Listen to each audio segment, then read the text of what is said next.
What's up, everybody? How are y'all doing? Are we doing good? Are y'all behaving? I doubt you are. You never do. I just woke up. But you know what? I was able to do a stream before 2 p.m. Okay, so we're getting better.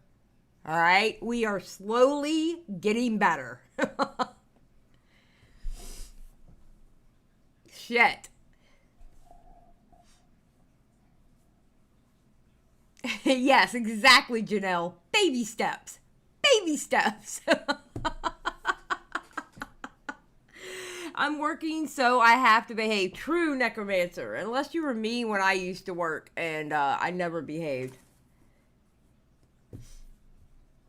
It's funny. Like, okay, so y'all knew my last job. I was a mechanic, right?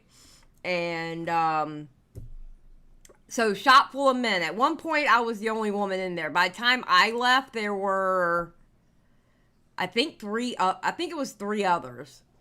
But it was funny when I was the only woman there, right? I would get mad and start yelling at someone. And these are like big, tough guys, right? Tattoos, talk like a bunch of sailors, curse words everywhere. But every time, now they could get mad, they could have fits, they can throw tools, and it was fine. No big deal, all right? Somebody would just come and go, "Hey, buddy, are you okay?" No. When I would have a fit and start throwing tools and cussing somebody out, they would go and get the shop foreman. They would call him, and he would call me going, "What's going on? What's wrong?" And I was like, "You pussies." they would get the boss to call me because they called him. Ugh, I never behaved. Down with the man.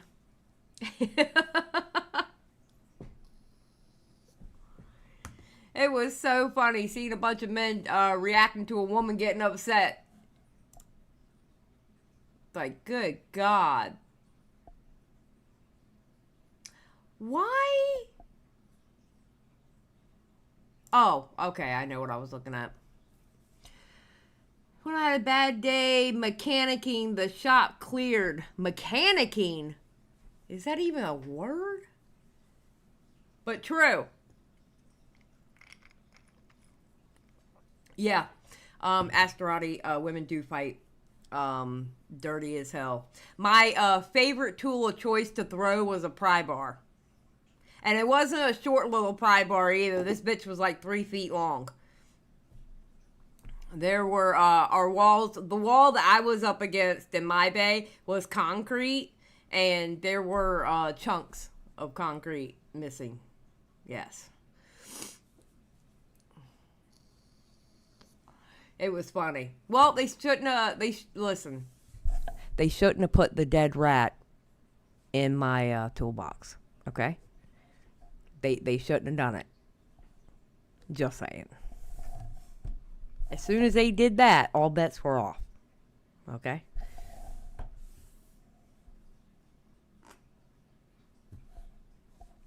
Just saying. Alright, hold on. Let me set this up. Okay, Toastify. You could just wait a second. Oh my God, pause. Can you not pause? Thank you.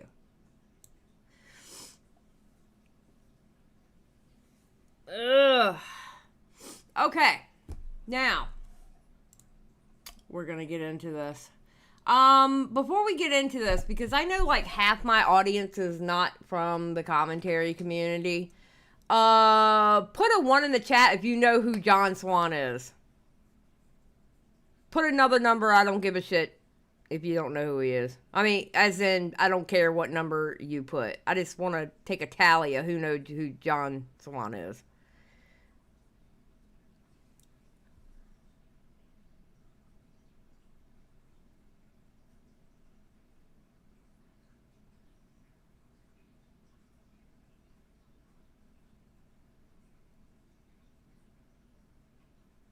Skip, you know who John Swan is.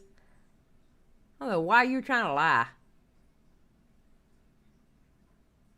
Amber Chick too, because you were here during those streams. Amber Chick, why are you lying? Why are Amber Chick and Skip trying to lie when I know for a fact they were here when I did those streams on John Swan like 2 years ago? What?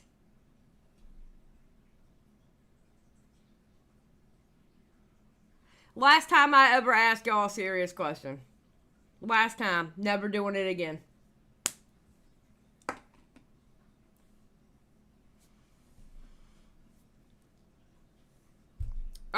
EG, what? What's your question? Do I need to call you? EG, would it be easier to call you? Because I am streaming right now, but, you know, I'll stop and get your question in. Okay, I'm calling you because, you're taking too long to type. Oh, Jesus Christ. Oh, ask your question.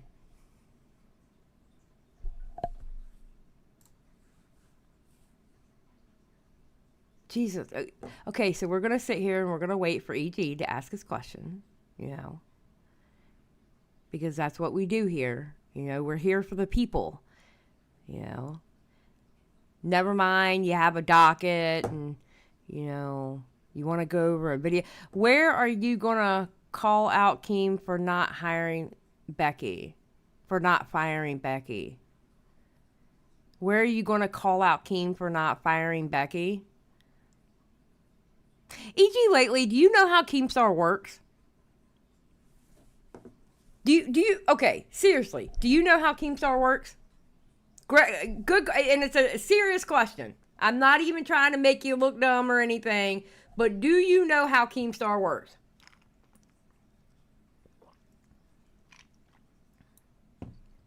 Okay. He got her a brand new computer, a brand new microphone stand, and the brand new thing that you can adjust the audio for the mic and stuff like that, right? Do you think he's not going to get what he needs to get out of that equipment?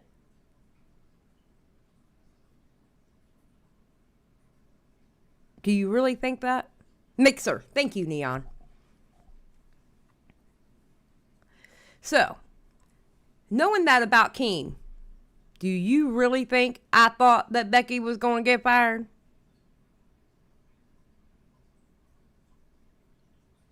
If you do a whole show dedicated to eliminating someone, then keep them. Doesn't that seem weird?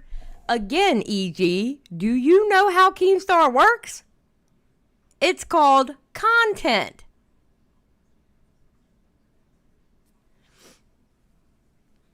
It's content. And plus they need, I'm going to be honest. I don't know if Grace is going to be on there or not. I think Grace is actually gone. I think Grace is actually gone. But I know, but I feel like the stakes were cool, but now they mean nothing.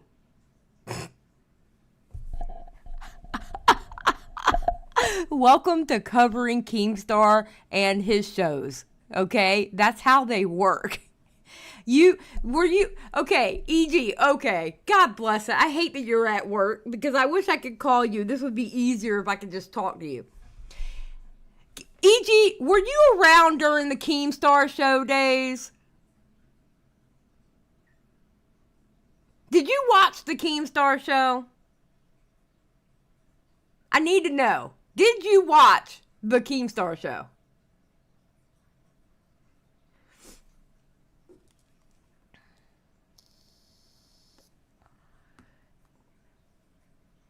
I did not. Okay. At the Keemstar show, Chris Nark was the producer. And he was threatened to be fired every single episode. And you know what happened, EG? almost every single episode, I was doing a live stream right after it, and Keemstar would call in, and I was cussing him out. And you know what I figured out during that time? Because me and Chris are friends. You know what I figured out at that time? Content. It was content. Because he still talks to Chris to this day. Chris went over there during the camping trip of the Locale Live camping trip. All right. He'll still have Chris come over to his house and help him with something or whatever. You know what I mean? Content. That's what it was. Yeah, that's what I was going to do. Get you on Discord. I wouldn't call you on your phone. I don't have your phone number. EG. Okay, hold on. Hold on. All right, I'm calling.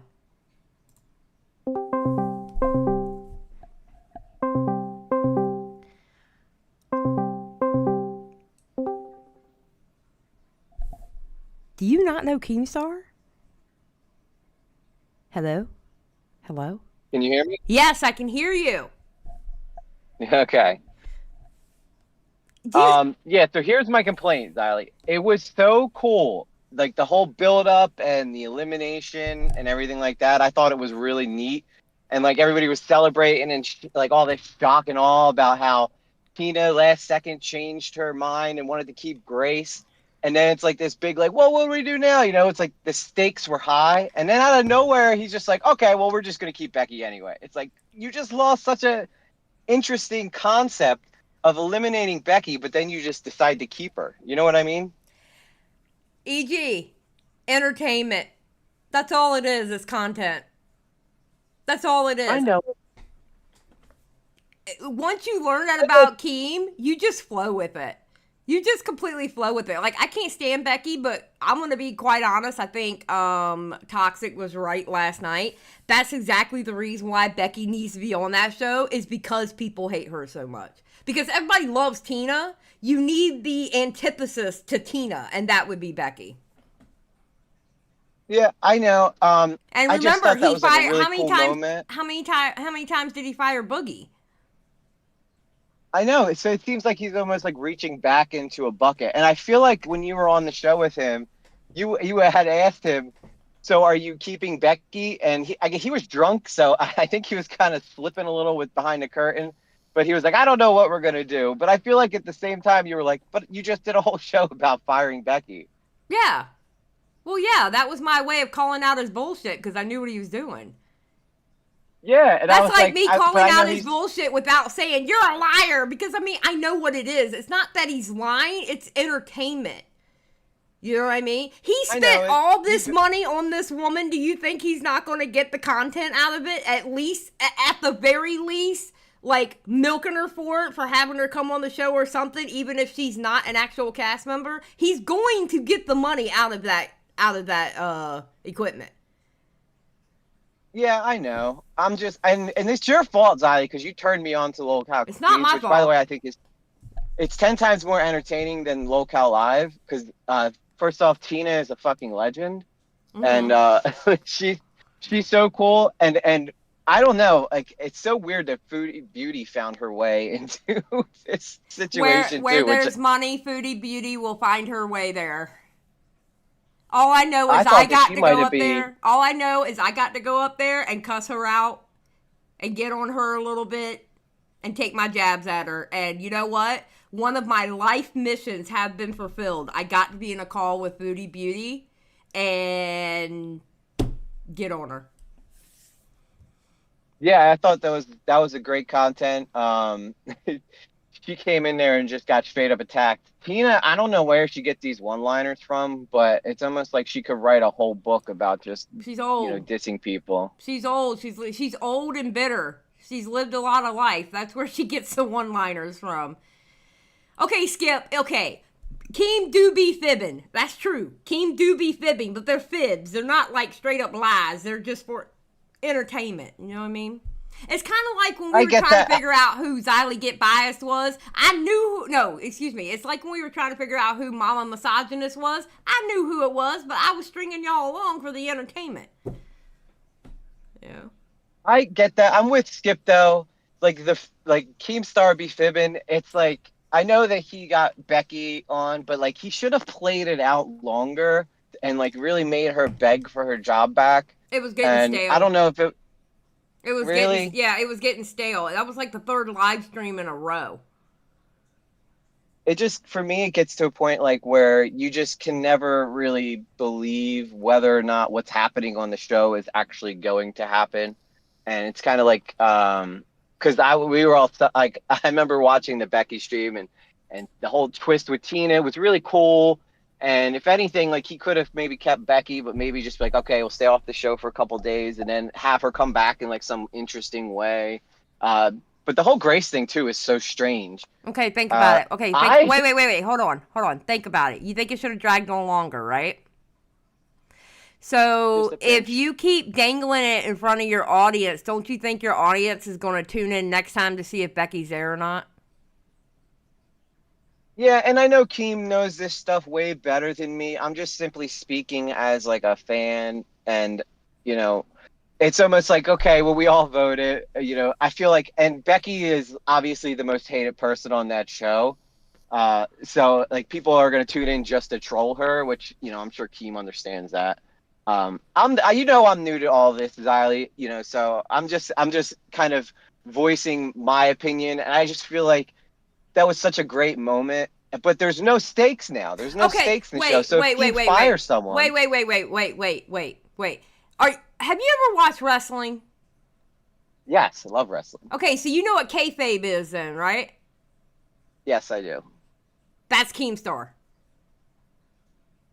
But doesn't he He always? has literally built his entire, I guess you could say, empire in air quotes. He has literally built his online entertainment is kayfabe.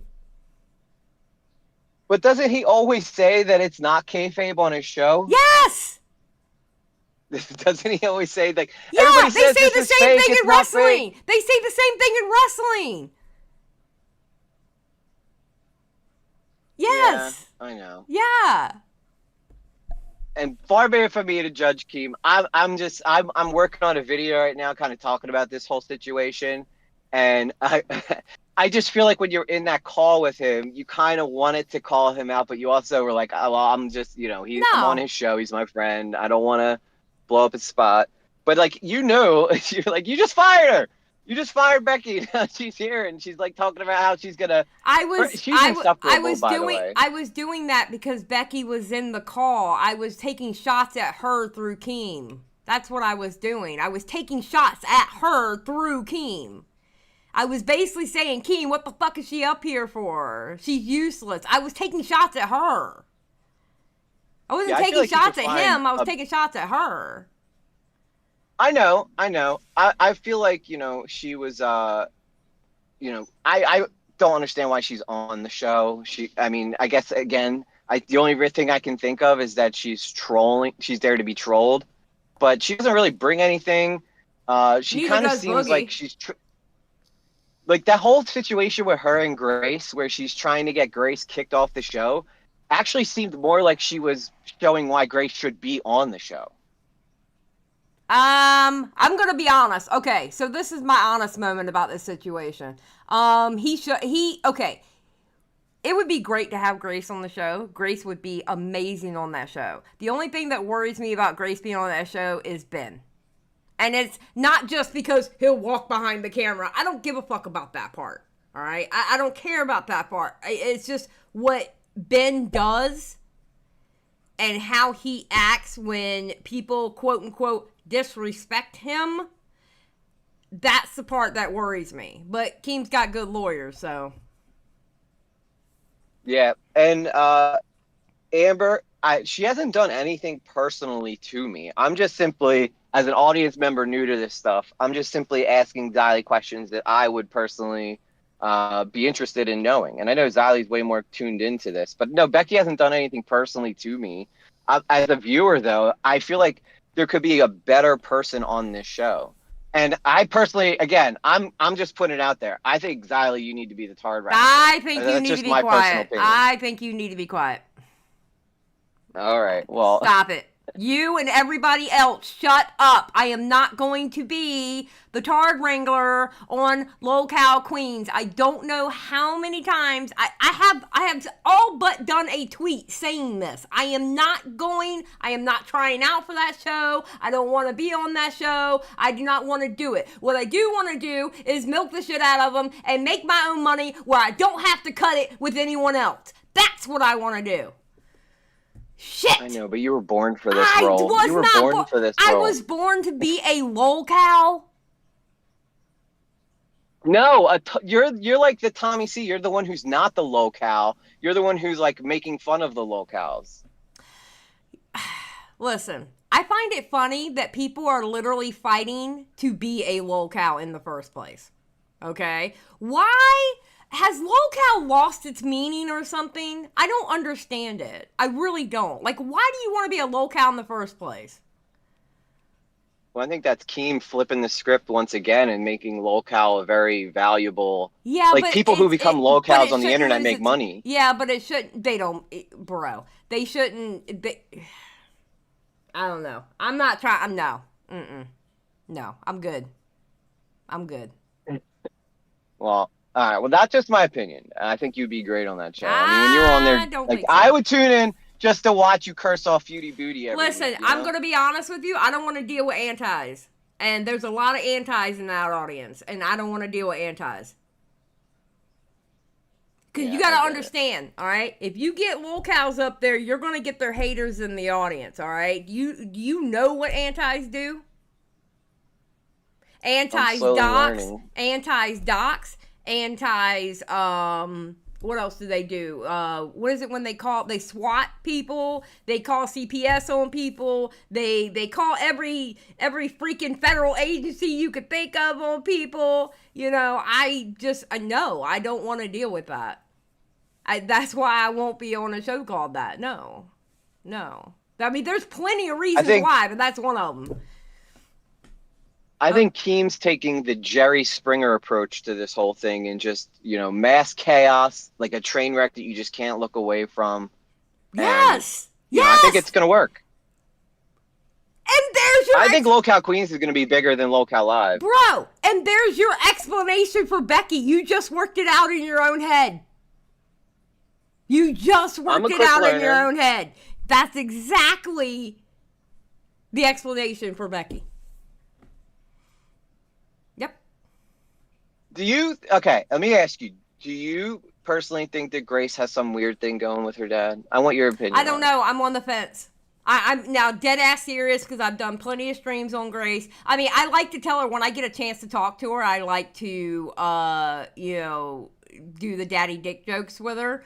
But in all honesty, I'm literally on the fence about it.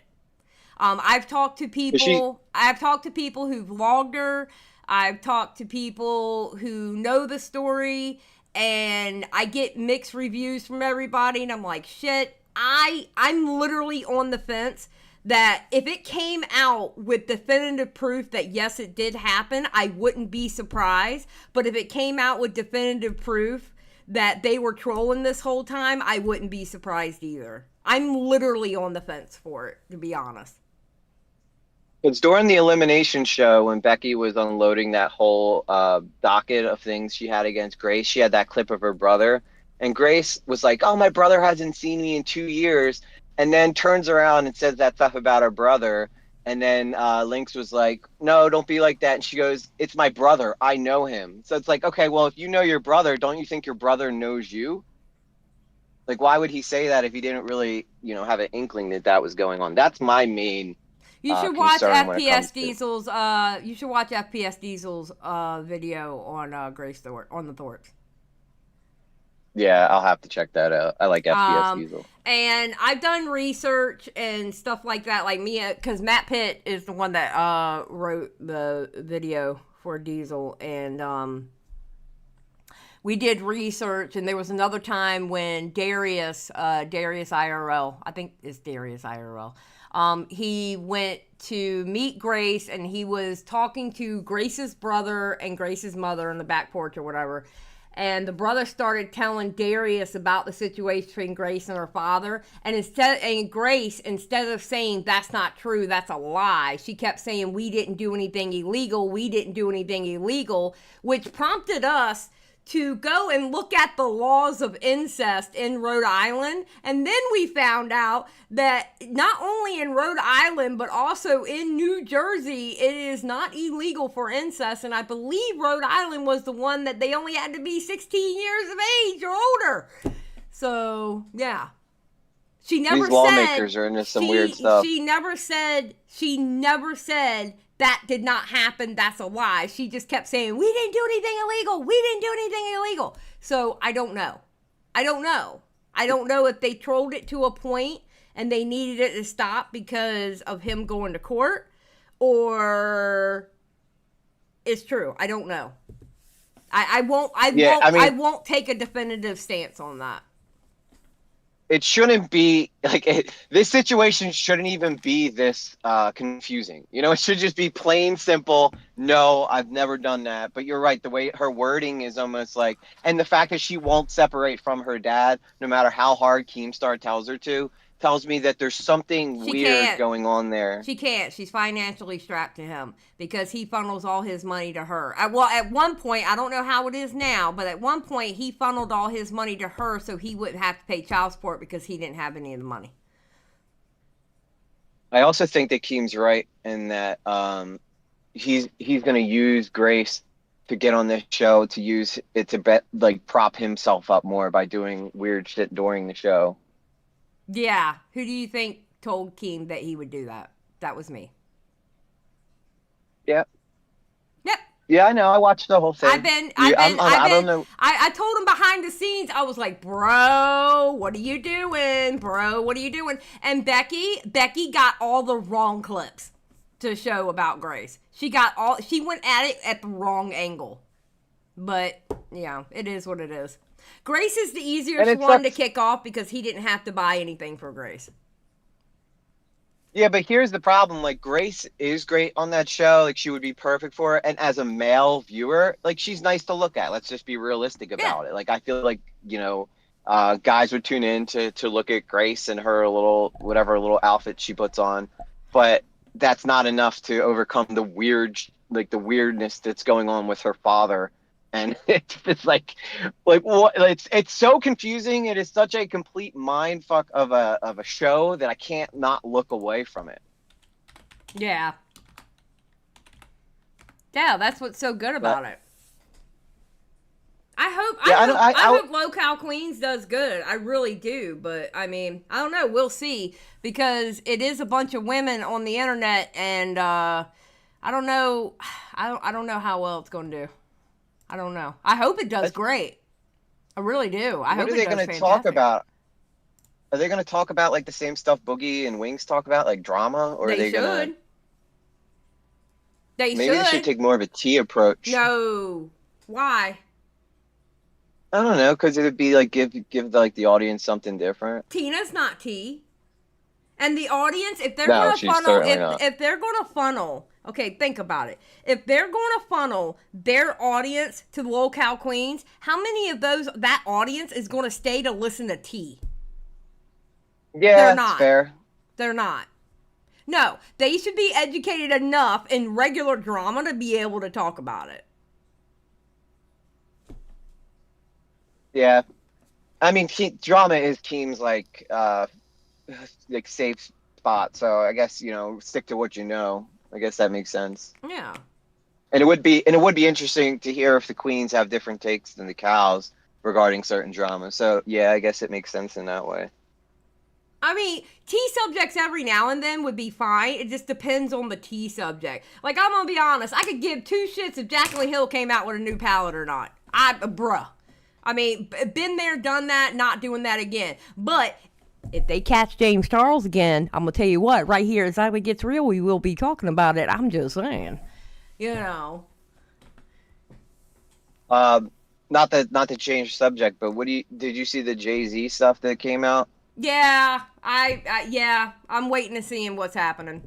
That was one of my favorite rappers. And I'm like, oh, we got to wait and see.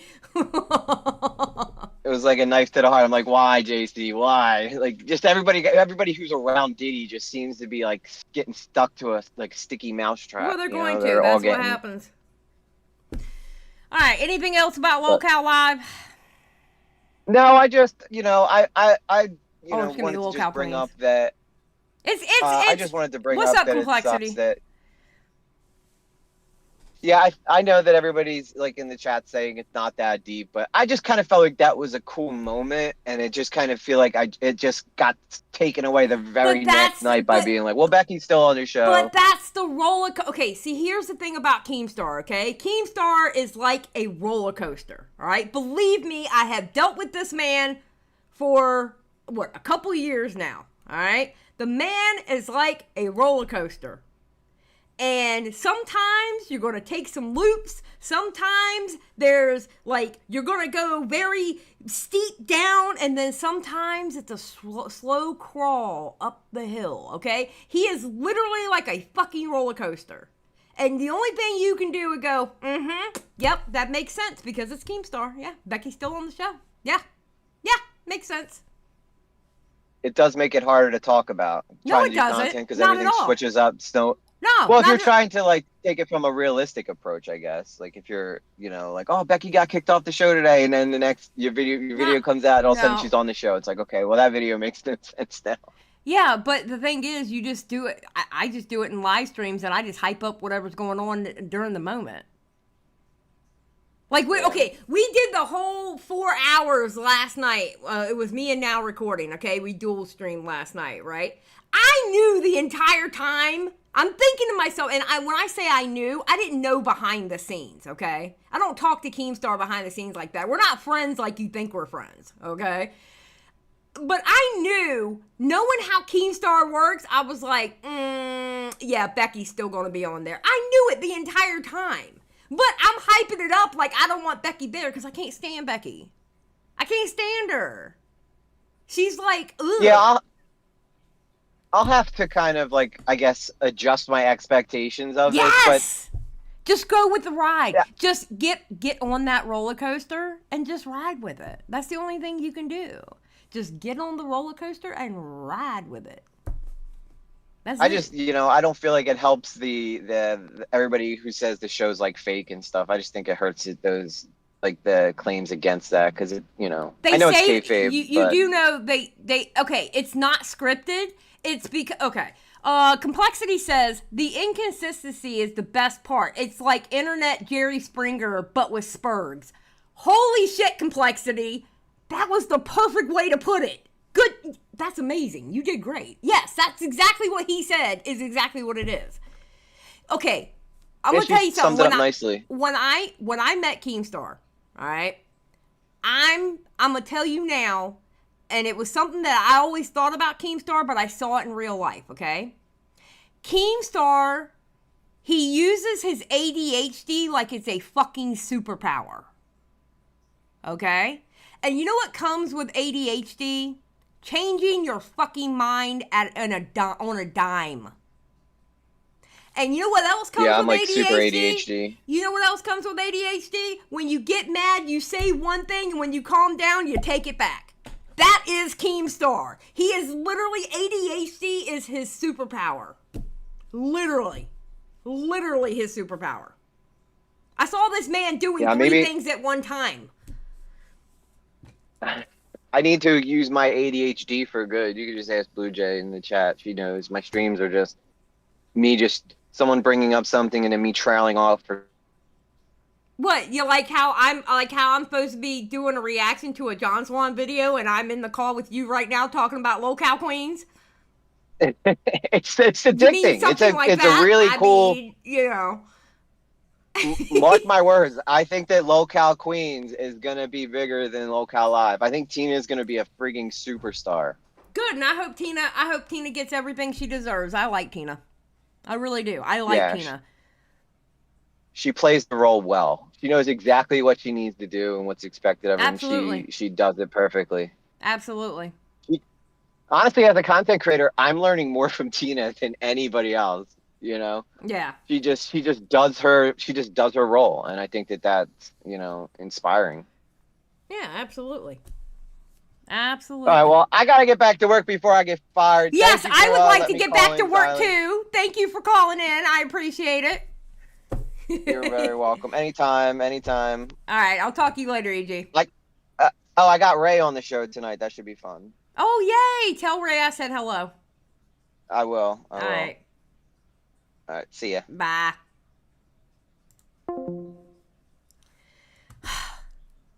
I can't go one day without talking about locale queens. What are y'all doing to me? Okay, Skip. Technically, Skip literally, I guarantee you, Skip literally pushed her glasses up her nose and went, technically, you called him, ma'am. Well, technically, Skip, you can kiss my ass. How about that? I pushed my glasses up, too.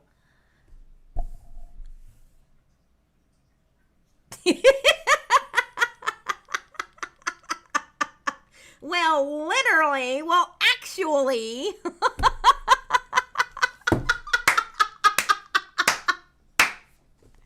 Skip, don't give me no shit. Leave me alone. God damn it. I just woke up. You know how I am when I wake up. I'm grumpy. Oh, Amber Chick. Oh, Amber Chick. Thankfully, the keen ass-licking portion of the show is over now. Well, actually, I'm gonna stick up for Skip and say something to Xylie because I'm gonna be that mod today.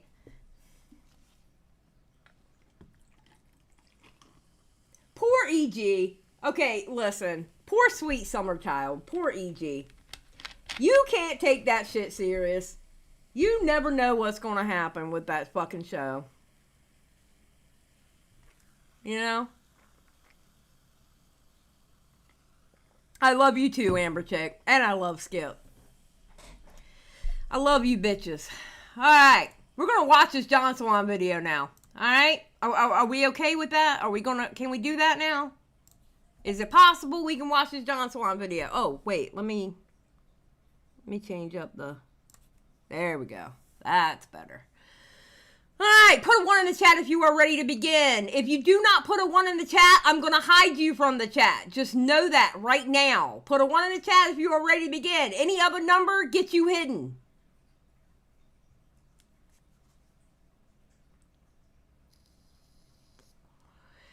Look at that. And that's how... Nuclear Winter, I'm going to hide you when this is over. And Dean, and Platinum. You're all getting hidden because I'm going to watch back this live stream. I'm going to find out who didn't put a 1 in the chat in this portion, and I'm going to hide you. I'm letting you know now. You're all getting hidden when it's over. You better hope I don't. You better hope I forget.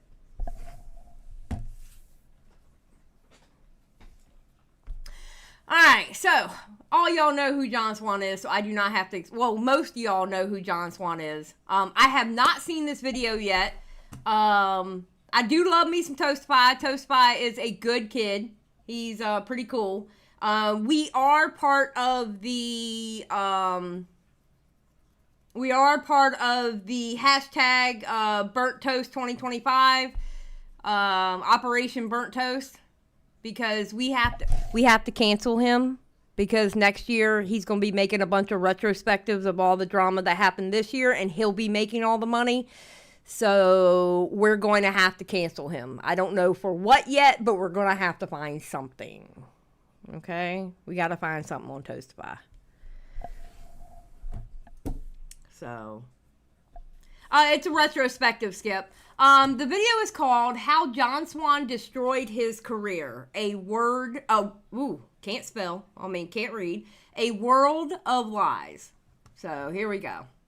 Oh, wait, let me, it's Toastify talking. He talks kind of fast. So, let's go. 1, 2, 5. Cut these on. Alright, let's go.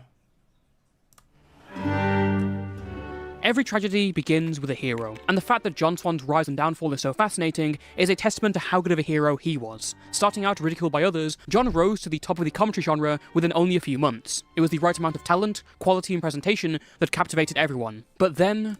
He was a damn good editor.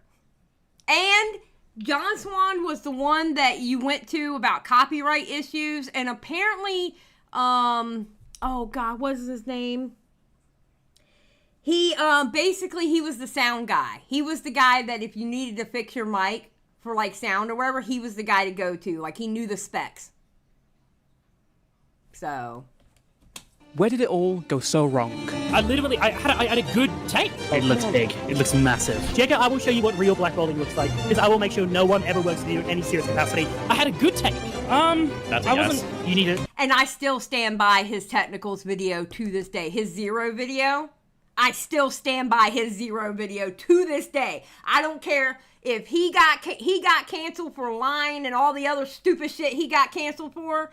He did a damn good Zero video, and what he said in that video was what everybody else was saying, but just put into one spot. I still stand by his video to this day. I don't care what anybody says. Go off, you need to log off. You need to, like, leave online settings, and this stuff is going to haunt you now, forever online. If you know, then you know. That's all. Skip, we are going to have some flashbacks with this shit. You know we are, girl. John Swan was born on May 6, 2001 in South Africa, and at a young age, he and his family moved over to Australia. We don't know all the details of his early life, but we do know that John was kind of a sheltered kid. His parents quickly enrolled him in violin lessons, and it completely captured his interest. Unlike everyone else, John didn't really watch TV or see movies or play video games, and that's what made a world like the internet so appealing to him when he discovered it in around 2012. By age 13, John had made his first YouTube channel under the name of Lapis Gaming Official, and over the next 6 years, he would go from posting Minecraft videos to an interest in graphic design and Photoshop. You can see this from his earliest available videos from 2018, which are iPhone and Samsung ad parodies. John would... Okay. This is why I love Toastify, because now I'm going to be learning a bunch of new stuff I didn't know. Yeah, it does explain a lot. Amber, it really does. It explains a lot just within the first minute 35. Also make videos reviewing songs by young cringy rappers from the perspective of a natural musician, and over time this developed from general cringe culture to the commentary community. When it began, this new and fledgling genre was mostly dedicated to making fun of kids online, but by 2018 it was now a place where commentary channels critiqued and called out other YouTubers for their heinous actions. And that kind of place really appealed to John, who also had a keen interest in topics like speech and debate, a subject he claimed he has won state competitions in. There was a certain shift in John's kind of content, especially after one of his videos speculating on Logan Paul's sociopathy got around 100,000 views. In 2019, the YouTuber Just Destiny issued a copyright strike on LT Cobra, a smaller channel who had made a video making fun of him for his weird titles and thumbnails, sexualizing kids from Dr. Phil and TLC. The 15-year-old LT Cobra would make a response, leading to Just Destiny sending him a cease and desist. The drama erupted into a huge situation, the commentary community picked up their pitchforks, and John's subsequent video was one that stood out. Propelled by a shoutout from resident drama gnome Keemstar, it ended up gaining around 100,000 views. It's worth knowing that whilst this video may look like the usual standard now, this was back in 2019. All the big, high-produced documentaries on drama content, all the Sunny V2s and Internet Anarchist didn't really exist bar a few outliers. If you were a commentary YouTuber in 2019, your videos either looked like this or this. They weren't meant to look like this. Yeah, they didn't make like movie style videos. They didn't do that. It was basically what they're calling slop now is what they looked like back then. So you know how when somebody does oh god, what is that one game that Leafy always played when he did his videos? They call them Leafy clones now though. You know? So If you're not aware of this situation, yeah, CSGO. Thank you, Spacefish. CSGO. Yes. Destiny has made quite a name for himself in all the wrong places and for all the wrong reasons. Despite his 1.7 million subscribers, Destiny still thinks it's a good idea to use sexually explicit photos of children in his thumbnails for clickbait. Several people called him out for this indecency, to which he responded by acting like the 12-year-old he criticizes in his videos. In the face of a new generation of low-effort and run-of-the-mill commentary channels came a counter-reaction, a palette of channels... Wait, there's Aiden! Oh, there's Aiden! In the face of a new generation of low-effort... Look, there's Aiden! Oh, damn it, Aiden had to come back. Aiden had to come back, and now we're dealing with a bunch of people, a bunch of kids running around thinking that they're can debate everybody. Thanks, Aiden. Thanks. I cuss him out every time I get in a voice chat with him. I cuss him out for bringing this back. I really do. And then he's like, debate me. I'm like, no, I'm not going to debate you, but I will cuss you out. Do you want that? and run-of-the-mill commentary channels came a counter-reaction, a palette of channels with fewer videos, but with higher production value and effort. People you might have heard of, like Nerd City, Jay Aubrey, The Right Opinion, Black Wolf Company, and indeed John Swan. At the time, Keemstar was also influencing some of these newcomers to do his dirty work, and having been recently promoted, John and many others were wary of this. In response to Keem, a lot of these new YouTubers decided to make a group chat called the New Commentary Order, or NCO, a place made for the purpose of letting Oh my god, the fucking NCO. I've heard stories about this. I've heard this story like at least 5,000 times. Oh my god. Yes, Keem had hair at one point. It's amazing, isn't it? creators grow without Keem's influence. Isn't it amazing? Isn't it amazing? Okay. You know, any of you who watch Locale Live, Keemstar is always bitching about the commentary community. Always bitching about the commentary community. Yet, in a lot of major dramas, Keemstar has been right there. Right there. It's almost like he participates in the same thing that he talks shit about. It's Keemstar. And John was there as well, but it wouldn't last long. The group basically collapsed after Keemstar of all people was invited to this group to deal with the Just Destiny situation. Unexpectedly, he worked with Zoom, a doxer and pedophile. Keem, along with certain members of the NCO supporting him, attempted and eventually succeeded in doxing Just Destiny. And after that was exposed, it was curtains for this ambitious but ultimately weak project. I mean, they had it coming. They had welcomed in the wrong reason they made that group chat in the first place. But John's next step... Yeah, they were trying to cancel Just Destiny for saying the N-word, and then come to find out, Just Destiny's black. Funny how that worked, right? Just saying. Whatever happened to Lauren, I do not know. I do not know. I hope they stay far away. Up the YouTube social ladder had just broken. However, a much more permanent connection that John had made would be with a number of small but up-and-coming commentary channels. One of them was Nicholas Diorio, a co-host of the popular drama podcast Sharp from the Point, with its permanent host and creator, Tommy C. You may recognize Tommy from Keemstar's podcast Baited. Nick was a total newcomer to making videos and had only recently got the job as co-host, but one of his first videos was an expose on Keemstar and the NCO for their doxing deals, which... And to this day, he will not take that video down. He has said it publicly that Keemstar has asked him to take that video down. Excuse me, I gotta adjust my chair. Okay. To this day, Keemstar will ask him to take that. He has said it publicly, okay? So I'm not, like, spilling any tea. He's literally said this on a live stream. That Keemstar's asked him to take that video down, and he won't do it. He won't do it. Which completely blew up. John also became friends with OrgRC, a commentator who was coming up through live streams, making a space for creators to all hang out. When the NCO's members were questioned about their involvement, John came onto the show to face them. He would also strike up a long-lasting friendship with the aforementioned LT Cobra, alongside connecting with Augie and Nick's friends like Bo Blacks and Tipster. Yeah. By the end of... Yeah, I hate that these retrospectives always have to involve Tipster. That drives me insane. Drives me insane. But he was a big part of it back then.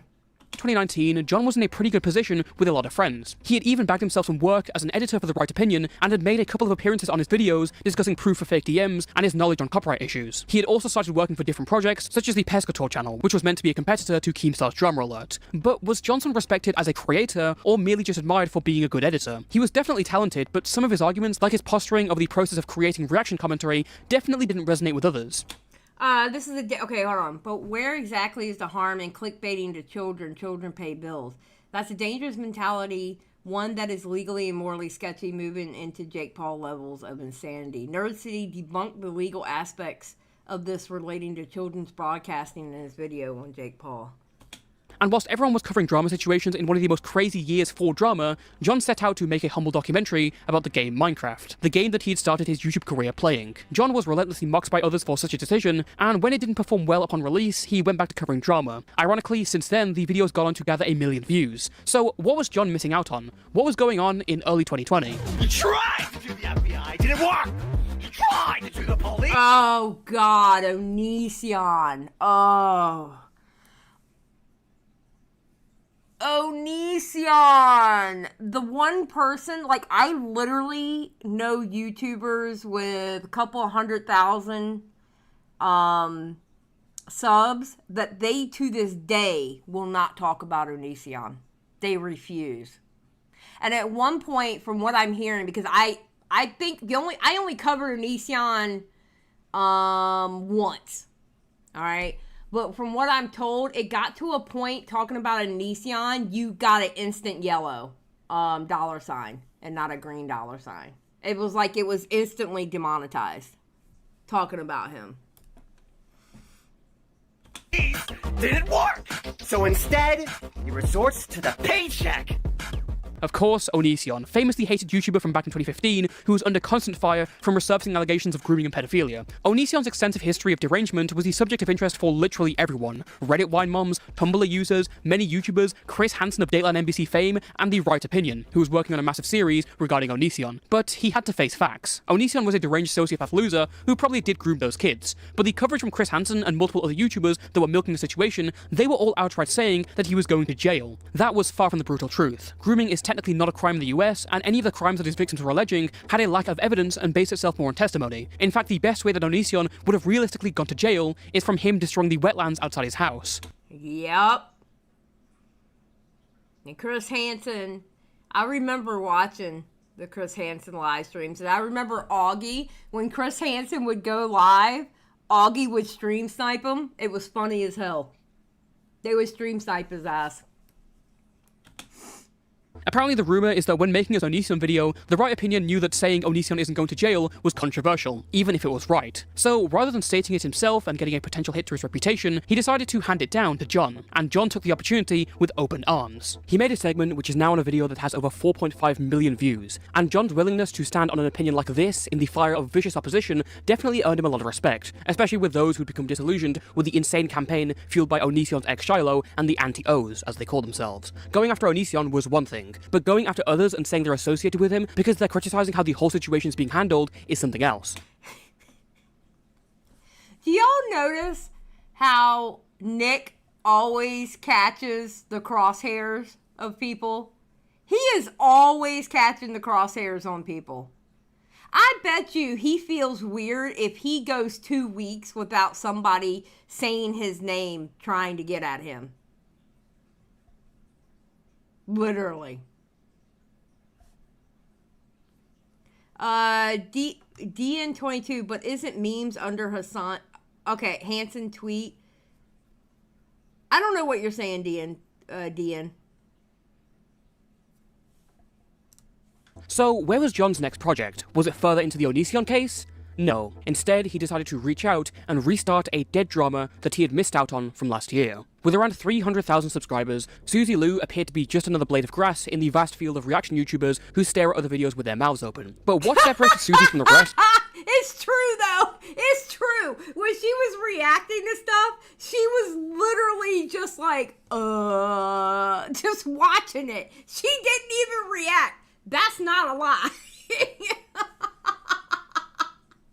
Just staring at the screen with her mouth open. Exactly. Was that she was no stranger to controversy. In 2019, a small YouTuber called Mark After Dark uploaded a video on a game called The Last Guardian VR. In this video, he decided to include a 23-second clip from Suzy's own playthrough where she cried at the game's ending. This innocuous and slightly mean-spirited meme was too far for Suzy, and she marched on it by issuing a copyright strike. What's interesting about this is that the person who issued a copyright strike, aka Suzy, had built her entire career from barely reacting to anime, and she most certainly did not have the legal right to upload her reactions. Listen, I will back piracy any day of the week, but falsely striking YouTubers because they made a joke about you? That's crazy. Suzy Lou would later issue copyright strikes on Tipster on a video where he simply interviewed a fair use lawyer about a case, and she would also later go on to Augie FC show to be confronted by other YouTubers. Once there, she was told to show her report history, which was filled to the brim with videos about her. Oh, yeah, no. Well, you gotta see video. We can't see that. We need the screen share. We need the screen share. Hold on. Lots of GG Reloaded, though. Yeah, lots of GG. Man. I'm gonna be honest. I kind of feel like that's what this community is kind of missing. It's missing a show where, like, all the creators go up there and talk and hang out and, like, figure out a drama and stuff like that. Because, let's be for real. All right, listen. Everybody knows Augie does not like me, okay? It is what it is. But damn, if After Hours was not a top tier show to watch because you never knew who was going to be on that show. You never knew who was going to be on that show. It was a really fun time to watch. You know? Well, that's exactly what I'm trying to do with Core, okay? I told Core, it's your time. No, Himpleton don't count, DN. I'm sorry. Himpleton's stream had a bunch of... No. I'm not talking like Himpleton levels. I'm talking Augie would have Mudahar on, Creepshow Art on, John Swan, Turkey Tom, well, obviously Nick, and obviously Bo Blacks, but he would have like big creators. Like bigger creators. Himpleton... What? Himpleton won't... No. She reload. Oh no. Yeah, we can't. And you have can the look. You can scroll down too. Like, where's the scroll? Oh my. Wait. Look on the right-hand side. You can scroll down. This is not a good look, Susie. Wait a minute. It's all the stuff talking about the story. Wait a minute. Yeah, wait. a minute. Susie, no. Now, all this occurred in the middle of 2019, so why was it now being brought up? Well, Susie's ability to get away with the false copyright strikes, especially on Tipster's video when he didn't even use her content, it was all very suspicious. And those suspicions were all but confirmed when she turned up in the newest edition of YouTube Rewind. Not only that, but her channel was also temporarily terminated before being promptly put back up a few days later. Again, really suspicious because a lot of YouTubers don't get their channels back that quickly unless they make a stink about it on Twitter. All of this was a perfect topic for John to cover, because if you know his content, you also might know of his expertise and skill in copyright law, something that he developed a bit of an obsession with over the years. I will say he did know about copyright, and I know my friend Cringy, or Charlie, however you want to call her, Cringy had a problem with a copyright issue, and she didn't know John Swan, but she was able to go to him, and he helped her out with it, and he helped her figure out like how to file the paperwork back and win it and everything. So yeah, no, he helped her out. He was the copyright guy. He was the guy you go to for copyright. Ethan Klein is the guy you go to about fair use. He's the one that he knows fair use inside and out. John Swan was the copyright guy. He was. This was what intrigued him with the Just Destiny case in the first place. This was his bread and butter. And so, in March 2020, John Swan uploaded Susie Lou, the most problematic YouTuber you've never heard of. And it blew up. What separated it from everyone else's videos at the time was that it collected everything into a nice, easily digestible video that was both interesting to those who knew nothing about the situation and those who knew everything. The video also had a few cameos from other YouTubers in the community, and of course, we can't forget the editing skill and the presentation. There was one final thing that propelled it into the algorithm: its takedown. Due to some jokes about the size of Susie's forehead, she decided to flag the video to her partner manager, and it instantly went down. But John's persistence and the community support of the re-upload turned it into a success. Within 2 videos and a few months, John had established himself inside the community as a creator. His channel shot up to around 50,000 subscribers within a month. The fact that John's videos had so much effort put into them, were so well researched and yet so infrequent, made them into an event that you dropped everything to go watch, and his new subscribers awaited his next video. But that is true. That is true. When John Swan would drop a video, you had to go watch it. You had to go watch it. And it was almost like a silence went on Twitter at the time, except for John Swan just dropped the video. John Swan just dropped the video. It was crazy. But who would he go after next?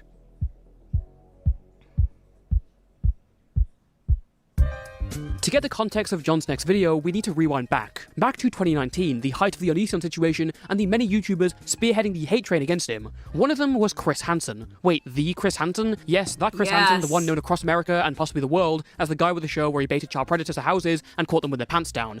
He's a piece of shit! He's a piece of shit! I would like to say I was one of the first people blocked by him, thank you. I was in the first line of blocks. And I wasn't even in this community yet.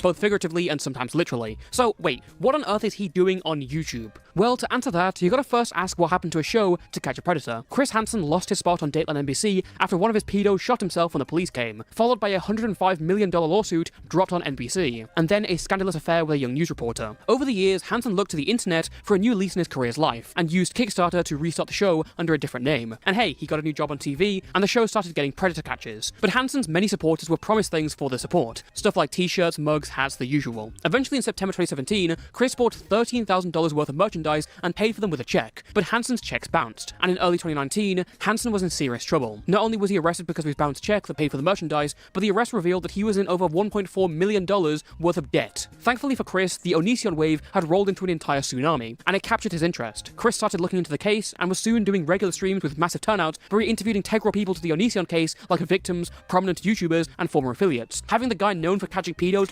Okay.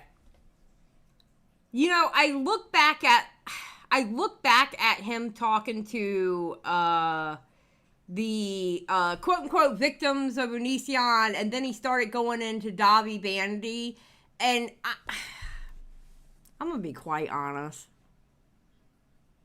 It was kind of gross.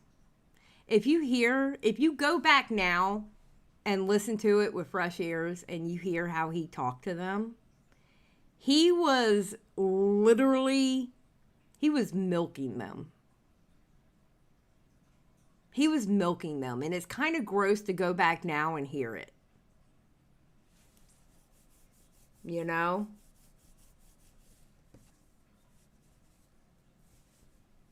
So, yeah, you found it off then? Yeah. I mean, the first couple of ones was okay, but then after a while, you could tell, like, wait a minute, bro, you're just milking us. And then when he got Xylie Star on about Dobby Bandy, I was like, bruh. He did absolutely no pushback on Xylie Star. I was like, bro. The whole thing was exploitative, including, Repzilla.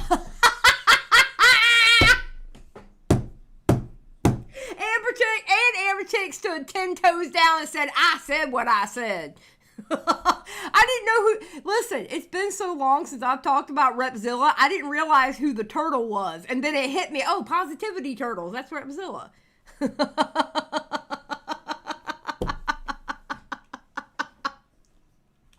On Onision's case, knocking on his door asking him to have a seat, hearing his panicked call to 911, all this was crazy, and insanely good PR for the crowd against Onision. But Hansen was not perfect even in this area. Over the months, Chris's interviews had slowly gone from key figures to everyone and anyone who was somewhat affiliated to Onision, and it wasn't as if he was handling the situation well either. Sarah, a victim of Onision's partner Kai, claimed there were explicit pictures that Kai sent to her when she was underage. Hansen got in touch with his contacts at the FBI and told Sarah to send it to Vincent Nicotra, a web designer and internet guy as Chris describes him, who was working for Chris for free. Okay, listen. This guy right here, bruh.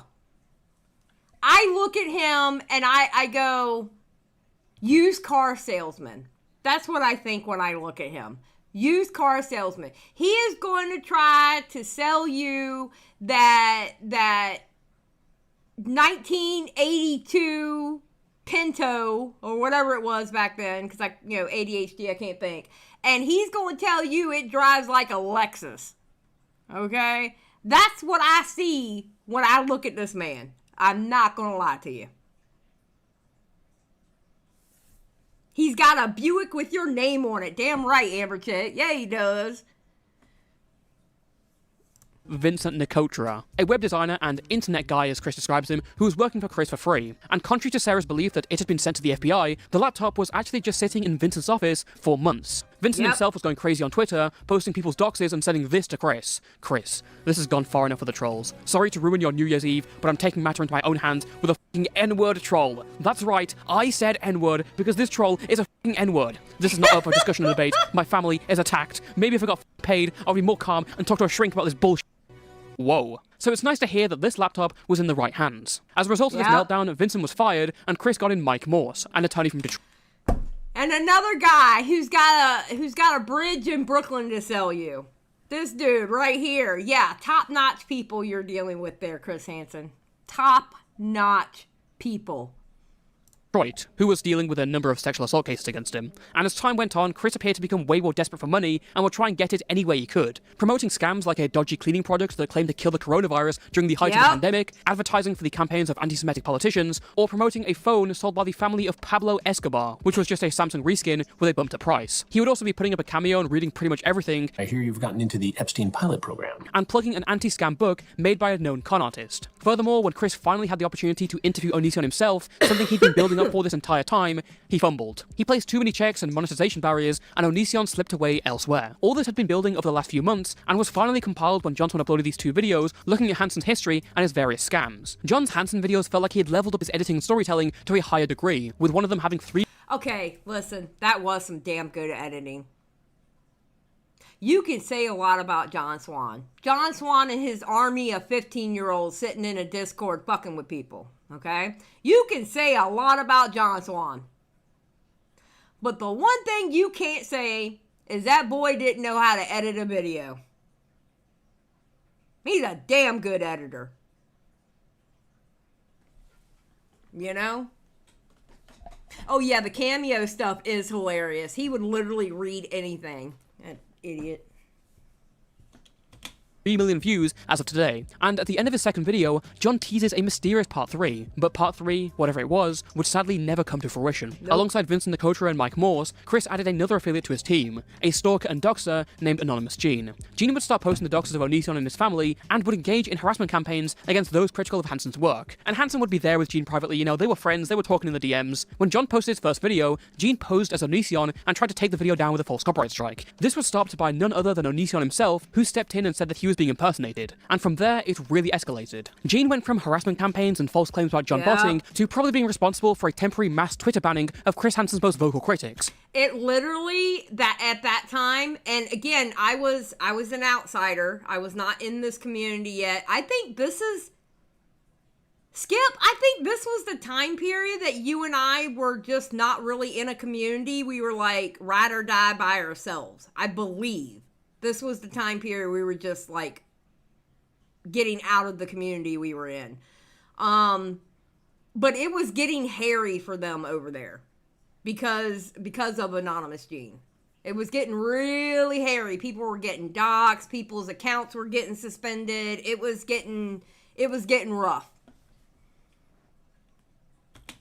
Of course, with Chris still affiliated and talking to him more than he talked to his own kids. Hansen was ducking questions on stream about him from John supporters, and this all led to Gene doxing John Swan and contacting his high school friends, saying he was a pedophile. Arguably the worst of Gene's actions was him going after John's younger sister, posting pictures of her from school. This was one of John's toughest periods, and his video discussing and exposing all of it in January 2021 led to immense backlash against Chris Hansen. Sadly, despite all this, Hansen has been coasting off his legacy and still has a sizable audience. But the damage to Chris was done, and this was John at his best when making videos. And I do want to talk about that briefly, because whilst there are many videos out there on John Swan, none of them stop and appreciate how good he was at the time, even though that's a crucial part of his entire story. I think most people can agree that John's Chris Hansen videos are the peak of his career. The fact that he was going after someone with such a revered reputation, who had still done some pretty things, was a case that most probably won't be able to navigate. But John did. Not only that, but John's impact on the community was visible. Some of John's editing effects, transitions, and general video style were being copied by every small and new commentator on the block, many of them being fans of his. John Swan became the new standard of quality ethics and journalism in online drama. He brought around this new lick of paint to the comedy community, one that's lasted to this day. Additionally, because John... I agree.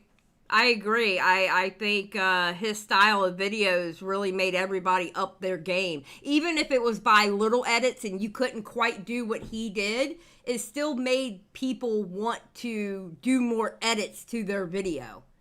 You know what I mean? Even if it's a small transition or something. Yeah, no, I agree. I 100% agree. John was a musician, he was also skilled in audio issues, and his microphone generally sounded better than everyone, which is worth noting because he would connect and help many other YouTubers with their mic issues. But whilst John's editing was high above anyone else in the scene, his scripting was quite different. Writing has never really been John's strongest suit throughout his career, and you can tell by watching some of his older videos. Yet John's videos on Suzy Liu and Chris Hansen performed excellently, and they were surprisingly strong in their scripts. As it turns out, Nicholas Diorio had also made videos on Suzy Liu and Chris Hansen a few months prior, and similarities between their scripts seem to come up a lot, especially in John's second video on Chris Hansen. Oh, is that what we're getting ready to get into? Ooh. Okay, hold on. Let me go plug in my vape real quick. Hold on one second. It's right here. I just got plugged in. Ooh.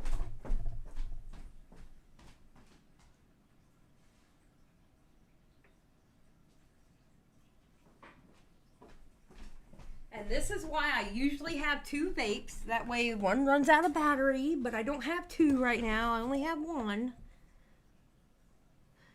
Alright, here we go.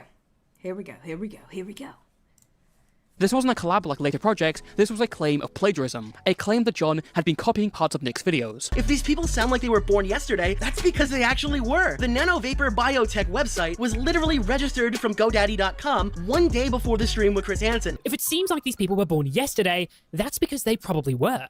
The website domain for this revolutionary product was registered the day before the stream on Chris Hansen's channel. But Holly went on to say Ooh. some incredible things. The most insane one was where she insinuated that Onision now has confirmed kills. Holly goes on to tell Chris that Onision has confirmed kills. This allegation began to gain some steam when Tommy C referred to it on a live stream. I took 2 lines from Nick's video, this one and the one around the Holly clip. Why? Because they said it better than me. Both of Nick's videos are cited in the description. Text and journalism with a similarity less than 15% is considered acceptable. Good luck finding anything close to that. Okay, John, that is what I said in the podcast. You took 2 lines and that is all I said. That's really lazy in my book. That was my only criticism. I had another version in the script, but I went back and watched Nick's videos again, and I just thought his was better, so I used it. This has nothing to do with laziness. He does not see the big issue, and I do not see the big issue. It's 2 lines. Okay, that is your opinion, but I think taking others' jokes that you admitted to is kinda lazy. If you can live with it, okay, fine. You know what? Leave it to Tommy C to say the quiet part out loud. Literally. Tommy C will say the quiet part out loud. He'll say what people are thinking. He'll just go ahead and say it. I don't give a shit about the... I said what I said. You know? He really will. He'll say it. He don't give a shit. Like, look, I said what I said. I took the part where you talked about Onision having confirmed kills, if that's what you're referring to, because I found it really funny. I don't know why you're saying jokes in the plural, it was once. Once in the entire 38-minute video. What John skipped over was that it wasn't just 2 lines from Nick's video. There were plenty of other jokes and passages that had been ripped from Nick. Which is really easy to do when you'll shout out literally anyone, including your detractors, for just $50. I'd like to give a big shout out to Nicholas Diorio. He will even go as far as to shout out one of his biggest detractors. Chris Hansen here. I have Hansen versus Predators to catch a predator and have a seat with Chris Hansen. I'd like to give a big shout out to Nicholas Diorio. Never mind the fact that I paid him to make that just to throw it in Shiloh's face, who is, by the way, one of the alleged victims he's representing. Nick paid for this clip just to rub it in Shiloh's face. And remember, Shiloh is one of the alleged victims that Chris Hansen is representing. And what you'll find... God, that don't look good. It don't look good. is some very conclusive stuff. The research by NanoVapor was done on-site at private medical clinic. Yes, this product works so well that the clinic that performed the test doesn't even want their fucking name associated with it. The overwhelming scientific consensus that they were trying to sell you on, that this is a very good product, it's so effective that they can prove it in only 2 pages with large type font in a PDF for a study that was done in private medical clinic. The study in question is 2 pages long with large type font and was done in private medical clinic. Yes, the clinic who provided the premises for the study didn't even want their name attached to the product. Hey guys, Chris Hansen here of Hansen vs. Predators, and to catch a predator... Wow. Yeah, this is painful, Nuke. This is painful. I agree. I just wanted to tell you all that I've seen this amazing new smartphone called the Escobar Fold 2. Hey guys, Chris Hansen here of Hansen vs. Predators, and to catch a predator, I just wanted to tell you all that I've seen this amazing new smartphone called the Escobar Fold 2. Well, in case you're unaware, the brand name Escobar actually unironically comes from Pablo Escobar, who, by the way, was famous for being a Colombian drug lord and narco-terrorist, who was also the founder of the Medellin cartel. At the time of his death, his net worth was estimated at $30 billion in 1993. You know, Colombian drug lord and narco-terrorist who was the founder and sole leader of the Medellin cartel, dubbed the king of cocaine, the wealthiest criminal in history, monopolizing the cocaine trade into the US in the 80s and 90s, and was also responsible for the death of over 3,000 people. However, this entire situation didn't really go anywhere past this. Most people who cared about this agreed there were more pressing issues. On top of that, Nicholas Diorio himself didn't want to push the issue, and later stated that he did feel slighted by this, but didn't want to comment because John was blowing up at the time, and it would dampen his friend's success and make him look like a dick. Good guy, Nick. I think it actually did bother Nick, but he didn't take it as, like, Yeah, he just didn't want to, he didn't want to make a big deal out of it. You know? He didn't want to make a big deal out of it. I don't know. I think it's funny. He's not as evil as people think he is. Nick has a soft, gooey core. Space fish. Yeah, until you piss him off. Once you piss him off, you're done. You're done.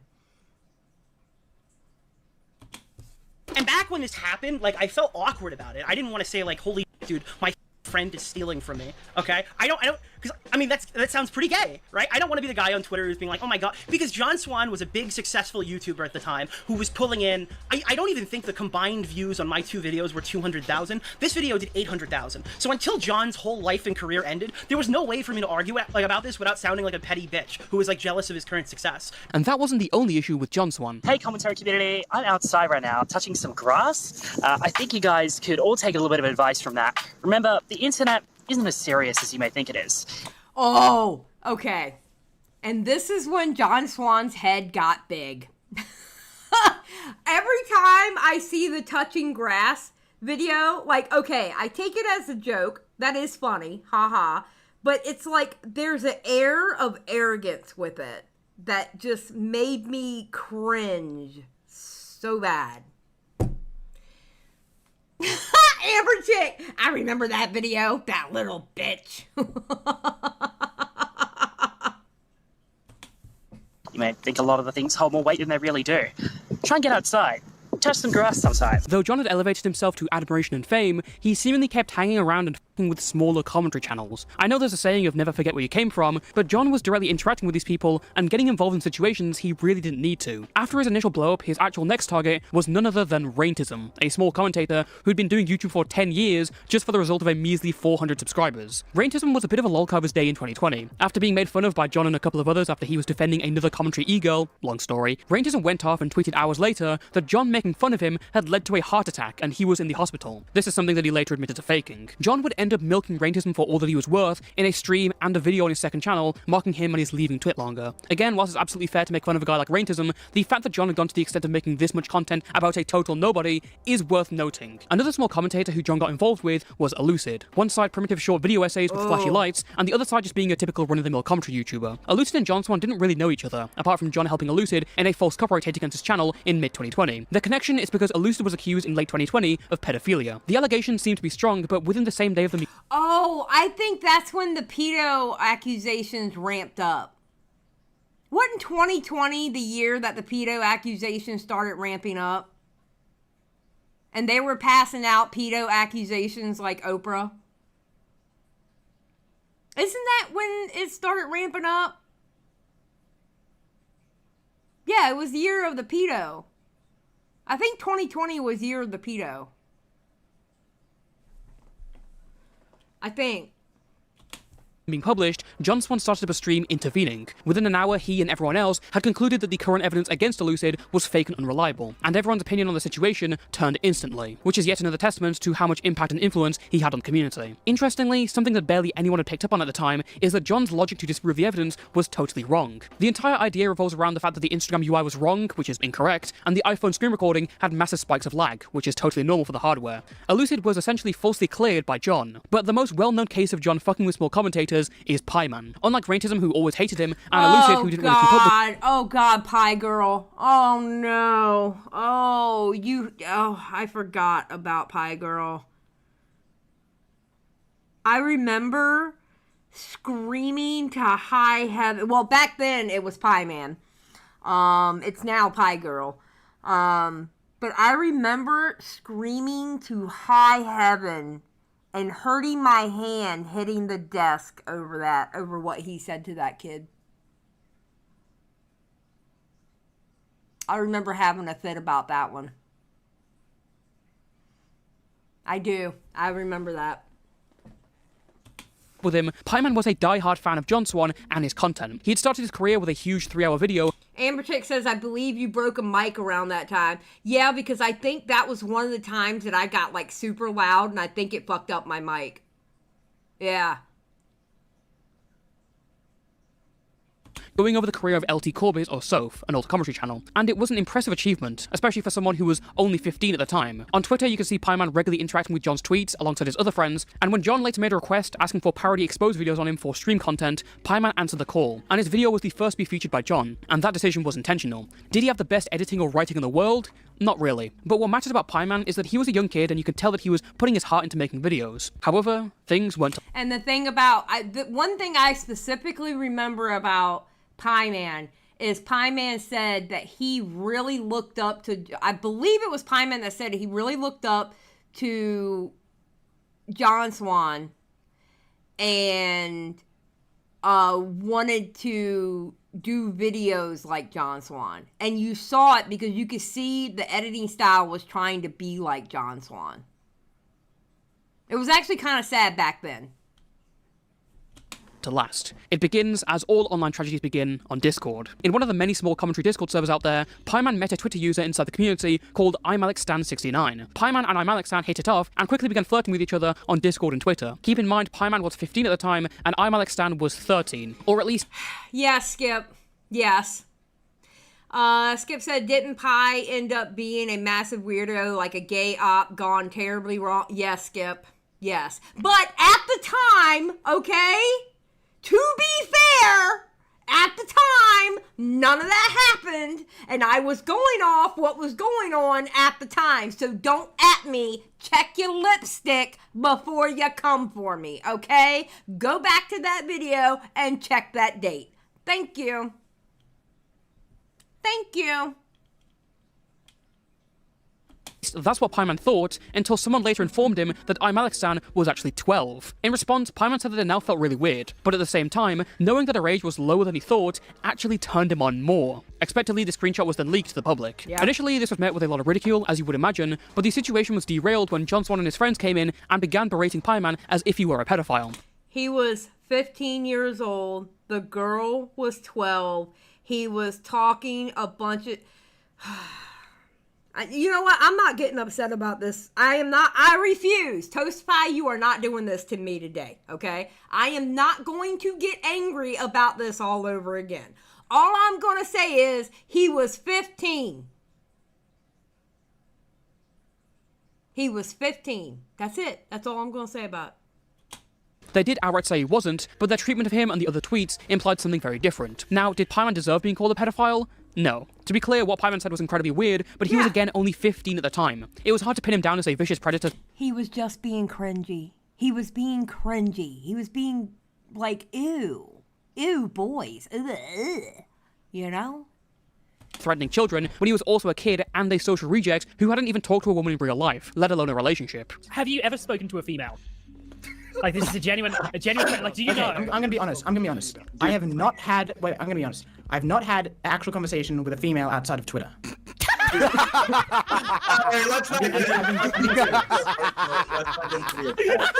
You see, we have reached the root of the problem. Given he was 15, there was absolutely time for him to change if he took the correct steps and took a break from the internet to live a real life, instead of being engrossed in online degeneracy. But despite all of that, John Swan, Pieman's own idol, was at the head of the charge against him. This all culminated in a live stream on Drama Time, Pieman's drama podcast, where essentially everyone got to call in and bully Pieman for 3 hours, and amongst them was John Swan, with That shit pissed me off. I was so mad back then with this, and I'm starting to feel the anger bubble up now, but I'm not going to do it because I'm not in the mood to get angry. And plus, this was the past. If you want to see me get angry about it, go watch one of my John Swan videos. an even harsher rendition of his previous Twitter comments. I'm not going to be here for very long. I'm not going to be on for very long. I just, like... Dude... Like, what the f***? Like, yeah. What the f***? I just... I don't know why I said that. I'm not attracted to 12-year-olds. I don't know why I said that. Why would you say that? I don't know. Why would you say that? Out of everything you could have said, why did you say that? Because he was 15 and fucking stupid. You tell me a 15-year-old boy who doesn't make some kind of stupid fucking decision. Well, boy at the time. You tell me a 15-year-old boy at the time that doesn't make stupid fucking decisions. They're very few and far between. 15-year-old boys are cringy and gross. It's just a fact of life. Mono for 10. Hope you have a good stream. Was sent by the after show. Well, thank you. I appreciate it. Thank you for the 10. Meanwhile, job watching BBC porn in Discord with friends. Oh, Skip, no! Skip, you know they're going to bring that up with this video. Why'd you... Jack Walker for 5. Xylie needs Motorhead sound rig to make sure her mic don't break. Yeah, I need to get a new mic. I need to get a backup mic because my backup mic is already broke, so I need a backup to the backup. So that was, you know, it was a big up. It was something which is really bad. And I'm very stupid. I'm very an idiot. You mean that's fine? It's fine to say that, mate. But you said it in DMs, right? And you even cemented it because it's earlier on when Cobra was in the call. You thought that wasn't going to get leaked. You thought that was going to say private. No. Why would you say that in private? Not because it was going to get leaked if you didn't mean it. Situation. So you knew that it was bad. Because he was a kid. Oh no, I'm not getting angry over this again. I am not. I refuse to get angry over this again. I've already done it once. I ain't doing it again. He was fucking 15, bro. He was fucking 15. He was a kid. He was stupid. He was a kid. You knew what you were saying was bad. If that got out, you knew that it was bad. That's why you didn't want it to get leaked. So you knew what you were saying. You can't wiggle your way out of this one, mate. You can't wiggle your way out of this one. Let me talk. How is that not going to get leaked? Like, dude, can you not think like ahead? Well, like, dude, how does that not get leaked? She said that she wouldn't leak it, and of course she's 12. Dude, I went into damage control mode, and I really panicked and stuff. Lied.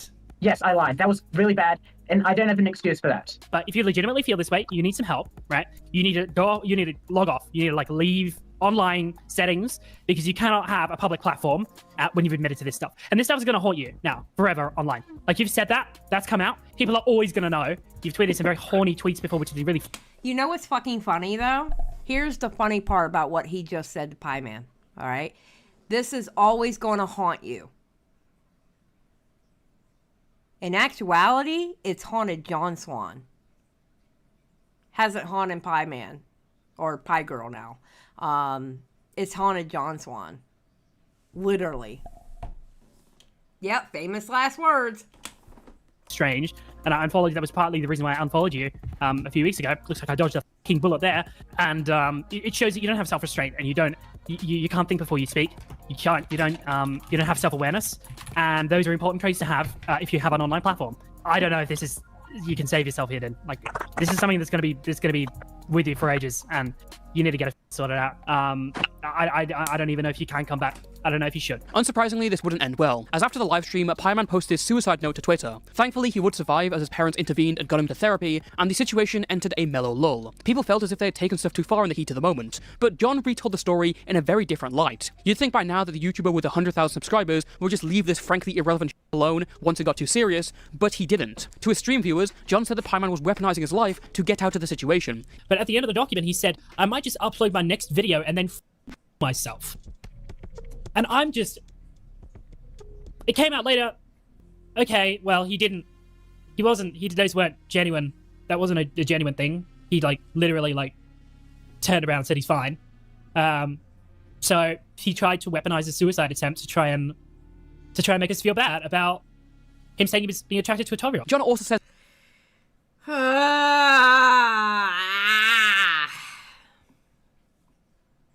This was a 15-year-old kid saying that. Mind you, this was a 15-year-old kid saying that. Yeah, brother, ew. Exactly, Olivia. Yeah, you could tell he realized he fucked up once the words came out of his mouth. Yeah. Says that he was trying to stop Pieman from doing a stream. And I told them, the first thing I got on there, I actually went on because it was like, guys, turn off the stream. You shouldn't be streaming about this. Like, what are you doing? Which is technically true. In fact, you need to end the stream. You shouldn't even be live streaming right now because nothing that you're saying is even helping you and it's actually making it worse. So you need to end the stream. But what's important is that John was trying to frame it as if it was his primary intention when it clearly wasn't. John just wanted to excitedly make fun of Pieman and berate him some more. Well, I wanted it to not get leaked because I could tell. Out of context, it looks really bad. I would want it to get leaked either, Pieman, because that's really incriminating. There's no context that makes that okay. There's no context that makes that okay. I'm sorry, there is no context. Dude, you just can't.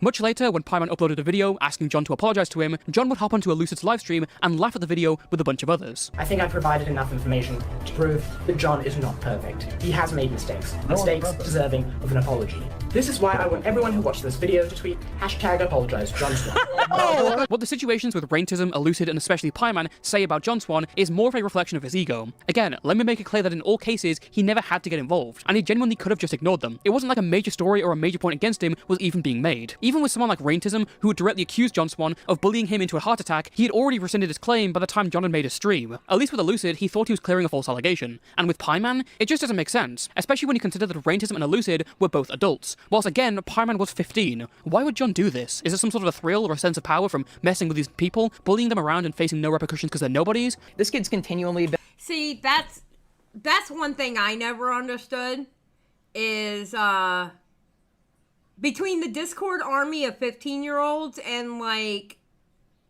the bullying of small content creators, I don't know. I have no clue. It kind of seems like a power trip.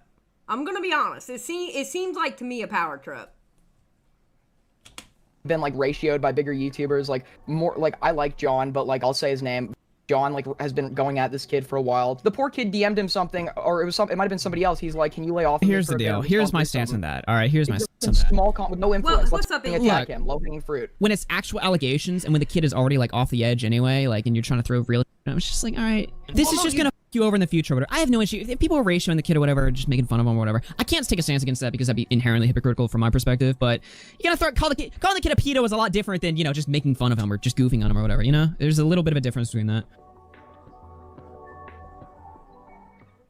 It's hard to convey how popular Dream was back in 2020, because when you hear his name nowadays, you usually think of something like this.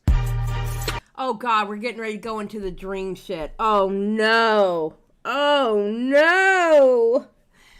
E.g., it's not a duck, it is a swan. This is a video about John Swan. And it is actually a really good video to catch up on the lore, a portion of the lore of the commentary community. John Swan is a big part of the lore and commentary community. It's a really good video to watch. Just to let you know. Whoa, that was a fast transition.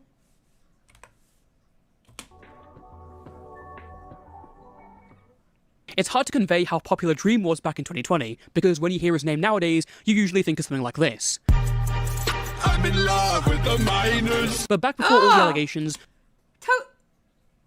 Toastify, what the hell was that? What the hell was that, Toastify? Dream was on top of the online world. His Minecraft videos and the Dream SMP had captured the imagination of a generation of bored teenagers in the middle of a lockdown. But it didn't immediately start like this. Before Dream blew up and became as big as he was making videos that were more about the technicality of Minecraft. In fact, he was even interviewed by John Swan in his Minecraft video essay that we mentioned. In a way, Dream's path from then onwards was very much like John's. He had entered the community as a talented and underrated creator, and through a number of well-made videos, had skyrocketed to the top of the Minecraft community, changing how a lot of other creators operated. And just like John, there were things to criticize him on. In gaining his popularity, Dream had attracted a loyal and fervent fandom of young people obsessed with him and his work, fitting nicely under the label of stans. He would be trending every single day on Twitter due to thousands of people tweeting about something he had said or joked about on his stream. And although this is not a blanket representation of everyone, some of these fans were crazy people who doxed, harassed, and drew graphic gore art of people they hated or even loved. Dream stans are some of the worst stans to deal with. It's pretty bad. They're crazy. Toastify did nothing wrong. Listen, oh, you know what? Put that on the docket of Operation Burnt Toast. All right, we're going to put that section in the docket for Operation Burnt Toast. That will be excuse number 623. All right. It even came to the point that Dream had to Photoshop out the reflection in his cat's eyes when posting a picture so that his fans couldn't find out who he was. And despite those facts, Dream would continue to actively encourage their toxic behaviour. Perhaps it's no surprise then that when his rabid fanbase turned on him, not much sympathy was to be had. At the time, John Swan had just finished his collaboration with Nicholas Diorio, looking into the YouTuber Deji, and was moving towards the future. He was now planning to— Okay, that was a good series of videos too about Deji. I actually did like those videos about Deji. I actually learned a lot in those videos. work with a smaller and very talented commentary creator known as Cordwit on his video encompassing Dream's controversies. Cordwit. And in order to promote it, John would post tweets highlighting the issues with Dream and his fanbase. This got him the usual backlash, but it did also get him on Dream's radar. Ooh. That tweet right there. You can't cancel me. Listen, if there's anything that we have learned from John Swan is don't ever tweet something like that out. Okay? Let's be honest about the situation. You know what, Anstan? The internet said bet. The internet said, hold my motherfucking beer. You can't get canceled? Hold my motherfucking beer. We got this. Yeah. Don't go on Twitter. Don't say it on your live stream. Don't sit there and tell people you can't be canceled. What? Anybody can be canceled at any time. And you know what? You know how most people get canceled? They cancel themselves because they can't take the criticism that they're getting from other people who are trying to cancel them.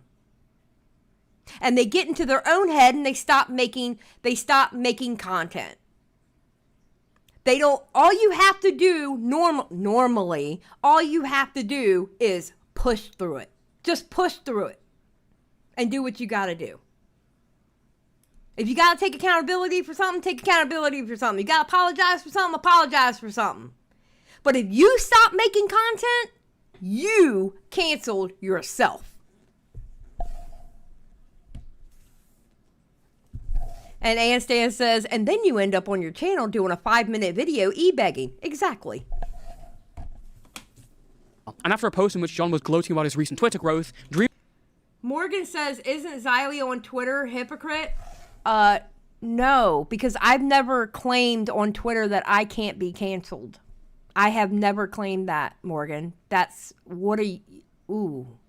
It was a good attempt, Morgan.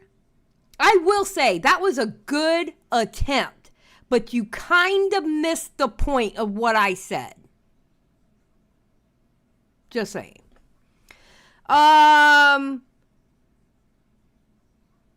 Complexity says, people spend too much time replying to the controversy versus working past it. True. And you know what, though? I will say this, though, Complexity.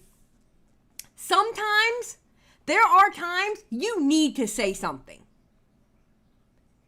Like that creator, listen, sometimes you gotta swallow your pride and take that fucking L. There is nothing wrong with taking an L. You have to take an L in life, all right? It's not all, life is not all W's. You have to learn how to take an L. But you also have to learn to not only take that L, but learn from that L and keep it moving and keep making that content or keep doing what you're trying to do. And move on. But you gotta learn from it. You know? Yeah, it helps you grow. Exactly.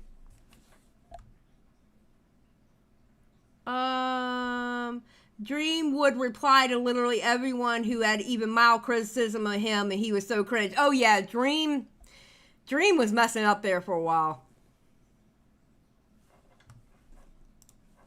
Dream responded on a small subreddit. This guy is bad news. A while back, right after I interviewed with him for a Minecraft documentary, he changed his profile picture and name on Discord to mine, and started DMing people pretending to be me. He sent people the N-word and a lot of other stuff, as well as said sexual stuff, was claiming that it was me, and giving his main Twitter to vouch, where he would then from his main Twitter vouch that it was me, and say that we were amazing friends, and link the documentary to prove it. Once I confronted him about it, very nicely given the circumstances, he said that his friend had hacked his account and done it. I didn't reply to him and unfollowed him, and I don't think he is super fond of me since then. John would promptly respond to this comment by clarifying that a while ago, whilst visiting some family friends, he had logged into his account on someone else's laptop to teach a younger member of his family about YouTube. The annals of history have since... Oh my god, the 12-year-old family friend. No, excuse me, the 12-year-old autistic family friend. I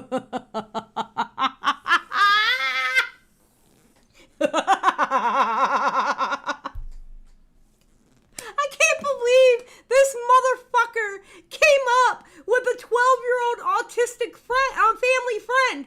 Like, who comes up with this shit?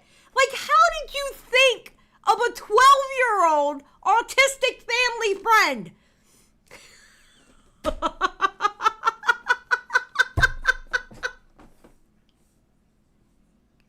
Holy shit! Oh God, what a time to be alive, bro. Refer to this person as the 12-year-old autistic cousin based on how John describes them. John states that he foolishly forgot to log out, and this kid would start trolling on his account. He messaged the YouTuber Harley TBS and redirected them to an alternate account disguised as Dream, where he talked about such— Okay, listen. If I ever get in any shit, alright, we already know that I already have my hoodie that says fuck you on it, right? Alright, it's gray. It's a gray hoodie.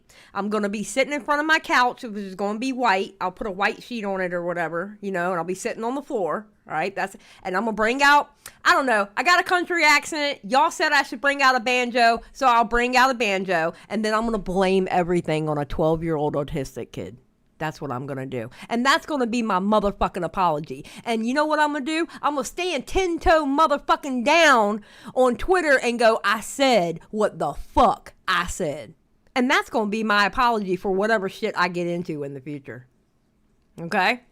I'm going to let y'all know now. That's my apology for whatever shit that I get into. It's going to be the fuck you hoodie.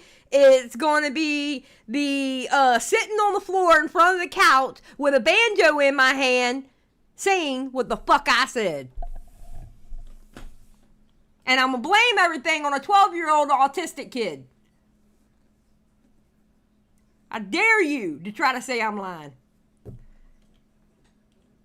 Such topics like the Minecraft sex mod that he was working on. It's worth noting that Harley is now known as a channel with well over 100,000 subscribers and a prominent voice in the art commentary community, but back in 2021 when this happened, they had barely 1,000 subscribers and was generally quite annoying, something I'm sure they will tell you themselves. Harley was less known for the content they made, and oh God, Harley TB. Oh God, Harley.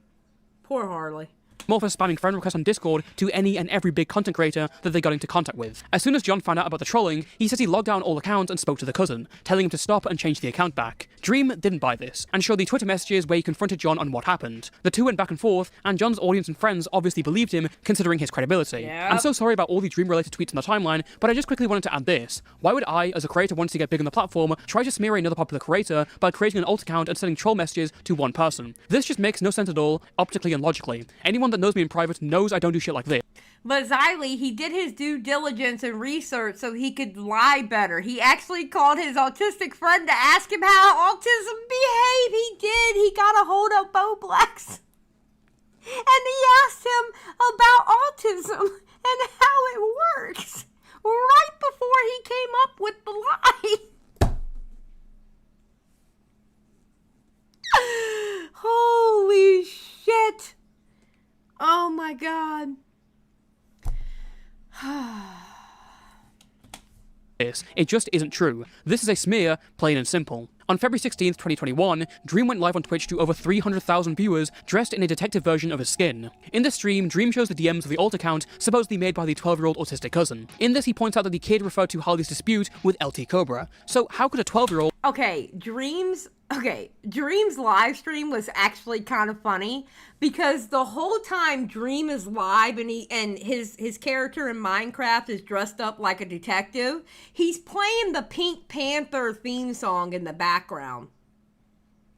And he's going through everything and I'm like, oh my God, this is hilarious. It was actually funny to watch. log in and know about this person's pre-existing drama with someone else. Dream also notes that the alt account is now named Nicholas DiOrio, which as we know is one of John's closest friends. Yep. Again, unlikely that a 12-year-old would know this, so who was running this account? Was it actually Nicholas DiOrio? At this point, Keemstar also jumped in because of course he did. Keemstar offered both John Swan and Dream an opportunity to come on Drama Alert for an interview. You can't have a major drama without Keemstar. You just can't do it. John denied saying his manager advised him against it, whilst Dream accepted and pointed out more inconsistencies in John's argument.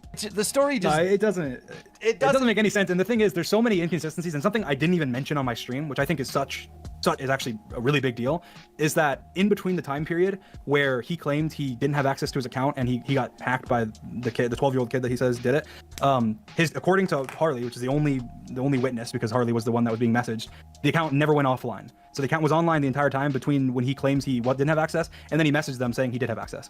And according to them, because it was only a 10-minute period, the account never went offline during that period. So the account was online the entire time while he was apparently doing password resets and stuff. The ball was now firmly in John Swan's court, and he would respond with an eloquently written 8-page document. It starts by recapping the history of the drama before going over Dream's questions.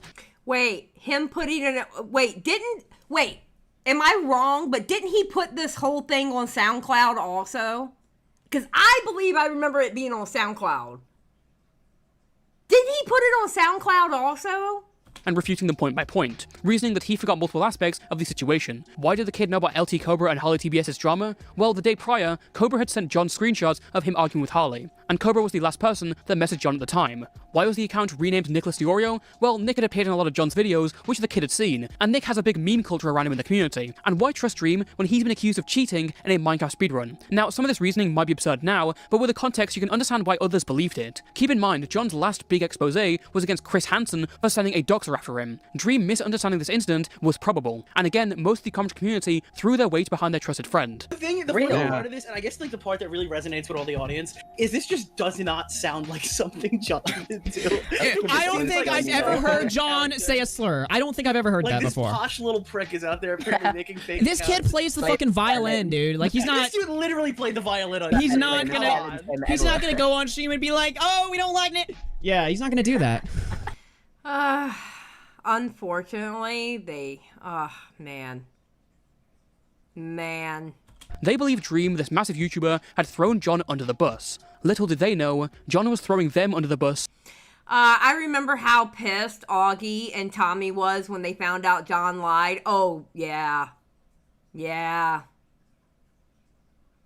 The entire time. On the night of February 26, 2021, messages started going around in the commentary community stating that John had lied about Dream. The rumor was that there was no 12-year-old autistic cousin. It was all made up. John had done this troll, orchestrated it all along with LT Cobra, and then went to message the right opinion on WhatsApp, where he admitted to it. This rumor led to Nicholas DiOrio confronting John Swan on a now infamous private call. I'm not mad at you. I just want you to, 100% assure me that there's no possible way, there's no mix-up that could have happened. There's no way that you could possibly be not telling me the entire truth. No, there's no way. There's no way that you could have, it doesn't add up, dude.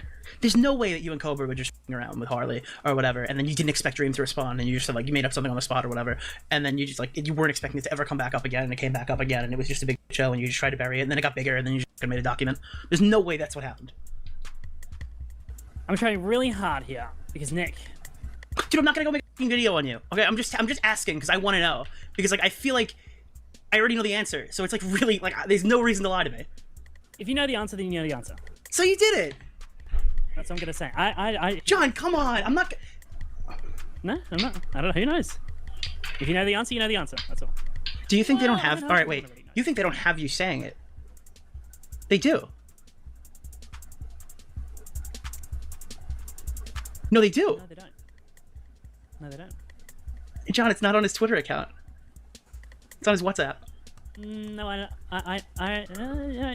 it's not me that sent that. Man. The kid sent it? I don't know who that is. John, this is crazy. I don't know who that was. John. I don't know. Who was that? I don't know. I spoke to Troy the other day. That's how I know. Basically, the outcome of that was he had told people, but it wasn't as many as what I'm. What made it to me? So they told people. I assume things have. Things have spread. But that doesn't really matter because what matters is where it started, and if that person isn't going to come forward with anything, then it doesn't really matter. I mean, these screenshots coming from third hand doesn't mean a thing. So you're basically just okay with saying that it didn't happen because Tro's not going to put out the screenshot. Yes. It's crazy how John is so comfortable with saying that he'll just continue because he knows the right opinion won't put out the screenshots. You know the sad thing is about this drama? Here's the sad part. Looking how the community is, it's the commentary community. These people, we're honestly a group of assholes. We always take the shit with people. We always talk shit. We always take jabs at people. It's a constant thing. When he got caught, all he had to do was say, yeah, I did it. We were trolling you. My bad. That's all he had to do. There was no reason to lie about it. Yeah, we got you. We trolled you. Ha ha. That's all he had to do. But it literally turned into a big ordeal because John Swan didn't want the viewers to see that he can do that. You know what I mean? That's the stupid part about that whole ass drama. He could have got away with it just admitting it, going, yeah, I did it. We trolled him. Who cares? You know? It's so stupid. It's so stupid.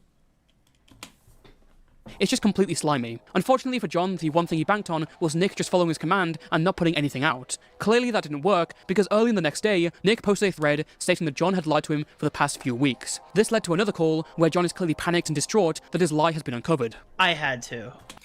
The Minecraft sex mod wasn't ready to be released. He had to squash the story. True Wookiees. That's the real reason. The Minecraft sex mod was not ready. You're right. You're exactly right. You're exactly right. That's what it was. I know. No, I did. I definitely did. No. What? No. What the f***, dude? You... Talk. Go. No, it's just... Why? Dude. You can hear it in Nick's voice, his disappointment growing bigger and bigger. You can just hear it in his voice. That he's like, holy fuck. I'm literally getting real-time confirmation that my friend lied to me. And I've been sticking my neck out against the Dream stands and against Dream for him. And he lied to me. You could hear it in Nick's voice. I felt so bad for Nick when I heard this call. I was like, damn, dude. You can't, dude. What do you mean? How is this any worse than literally just lying to my... I don't know how much you've lied to me about, dude. I have no idea how much you've lied to me about, but if you're willing to lie on like that big of a public spectrum, do you think like people shouldn't know about it? But I'm just sitting here thinking it's just like, you haven't been up front with me in any capacity. Why would, like, holy shit, dude. I don't know. I thought we were like cooler than that. I thought you wouldn't like completely screw me over. What you really expect from me here? I have like a moral truth capacity thing. What? No. No, dude. What is the way, dude? How do I do it better? This is not the way. And delete that immediately. What did I do wrong? What's wrong about it? What do you want me to, like, what would I change? This is not the time. Snake, I will say, it does seem like Nick does have a curse. It kind of seems like that, because it seems like every year he's got to boot somebody. But I do agree with him, though. I think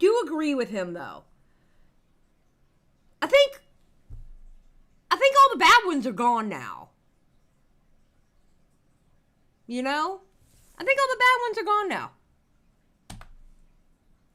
And delete that immediately. What did I do wrong? What's wrong about it? What do you want me to, like, what would I change? This is not the time. This is seriously not the time. What do you mean? Look, dude, I feel bad enough already, but I'm not gonna just sit here and just like get guilt tripped. Do you have something to say that makes this make any sense to me? Okay, alright. Come on, dude, just tell me the sob story so I can tell you I don't care about it. No, I don't know. Okay, now, Nick is angry at this point, because when he says, yeah, go ahead and tell me the sob story so I can go ahead and tell you I don't give a fuck about it. That's him being angry. He's pissed at this point because John Swan lied to him. His friend lied to him. He went out on a limb over a lie.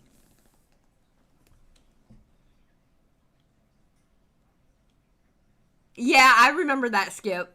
I remember that. I don't. I'm not like seriously, I don't. Can you just like get it off? Like, did your dog die? Like, what do you need me to say? No, it's just some family shit. Okay, dude, was the family year long? Okay. Dude, are you really gonna get me into a call and tell me that you're having family shit? This isn't the time and you can't handle this right now? Like, seriously, dude? Come on, bro. Come on, dude. Like, I don't understand why you have to bring this to the public. Right now? What do you mean? Like, I had no idea. I think you should have brought it to the public 3 weeks ago, and we could have totally skipped this out. Do you understand that I've been, like, fighting with everybody on Tommy's news team? I almost burned a bridge with Tommy because I was defending you so much. Literally driven, like, fucking divisions in my own fucking friendships with people online because I fucking trusted you. So, like... And now he's given the reason why he was pissed. Literally driven, like, fucking divisions in my own fucking friendships with people online because I fucking trusted you. So, like, I don't really feel bad about this. Not at all, actually. I feel bad that, like, I burned a bridge with somebody I genuinely like to talk to, but I don't know if that person genuinely liked to talk to me because he lies through his teeth, dude. So I don't know what the I have no idea, dude. This is nothing. This is. No, it's just I wanted it just to end peacefully, dude. I dug myself into a deep hole and Yeah, he did ask him if his dog died. He was like, "What? What's the family problems?" I felt terrible about it since I ever did it, man. You didn't I'm gonna be real with do you, okay? anything Like, wrong. I know you. What you did wrong was you dragged it and dragged it Yep, and dragged it. exactly. And that's the problem here is that you made a Google document and you drug like everybody else in to like to fix your fucking situation. All you had to do was just own up to the fact that you like trolled somebody and you never thought it would get back to him or something like that. And it probably, if you did it like at the beginning, if you did it at like the point where it was on Reddit, like there were so many outs. You had so many outs to not be. Yep. I don't know. Like I just figured you were a lot smarter than this. I guess I was wrong. Yeah, I thought so too. I guess I'm not. I guess I'm a moron. Okay. Why did you do it? It's the morally right. Why I did have a you do video it on my fucking channel lying Dude, about somebody. I have a video understand. lying I can about somebody on my understand. channel, and I didn't know I was lying about somebody when I made it. I have to fucking clear that up. Listen. Look. If somebody becomes a liability, you gotta cut them off. You gotta cut them off. Period, point blank, period. I don't care what you got to say about it. If somebody becomes a liability, you gotta cut them off. You know? And if it reaches a point where all the talking in the world, and it also depends on the situation, but like John Swan became a liability at that point because he literally lied to his friend group, and his friend group was saying publicly on Twitter and on YouTube backing John Swan up. So now John Swan is the liability because this could possibly make it look like Nick knew and he was lying for his friend. So Nick has to turn around and clear it up. He has to. I don't blame him. Layla, you have a great day at work. Or night. Great day or night. Wherever you are. You could have just. Oh, I did. But then I made a statement because it's the right thing to do. But yep. But it's just not. Oh. We always had this thing. We always said that, like, if any of us ever fucked up, like, we would call each other out for it, right? We always said that. You fucked up, dude. I called you out on it. Sorry. After this, John had to post an apology. Hello, everyone. As a commentator, my credit. Okay, hold on. Let me go get my vape. Hold on, because I need nicotine. This is bringing up PTSD memories. Charged enough. Shit.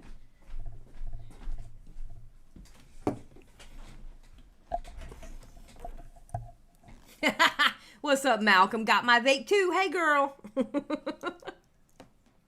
Okay. Sorry. After this, John had to post an apology. Hello everyone. As a commentator, my credibility is important to me. Unfortunately, I have let you all down. There is no excuse for what I did, and I take full responsibility. I wish I could have made a video, but I'm currently traveling and not in a position to do so. I was messing around on Discord about a year back with a friend of mine. I had 6,000 subs and I thought nothing of it. This somehow got back to Dream, and I didn't expect it to. I panicked. I told a lie, and I thought it would never get brought up again. I was wrong. Dream's Reddit post came out and I was completely in shock. I panicked again and I made my thread, digging myself into a deeper hole. I thought it would- You want to hear the sad thing about the Reddit post? The Reddit post had like not even high double digits upvotes on it. He honestly could have either owned up to it and said, yeah, you know what, I trolled and didn't think it would get back to you, like Nick said.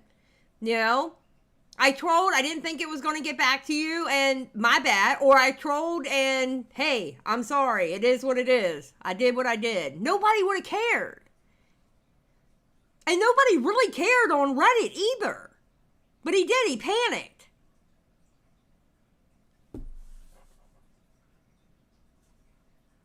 He had to name search that shit to find that post. Yeah!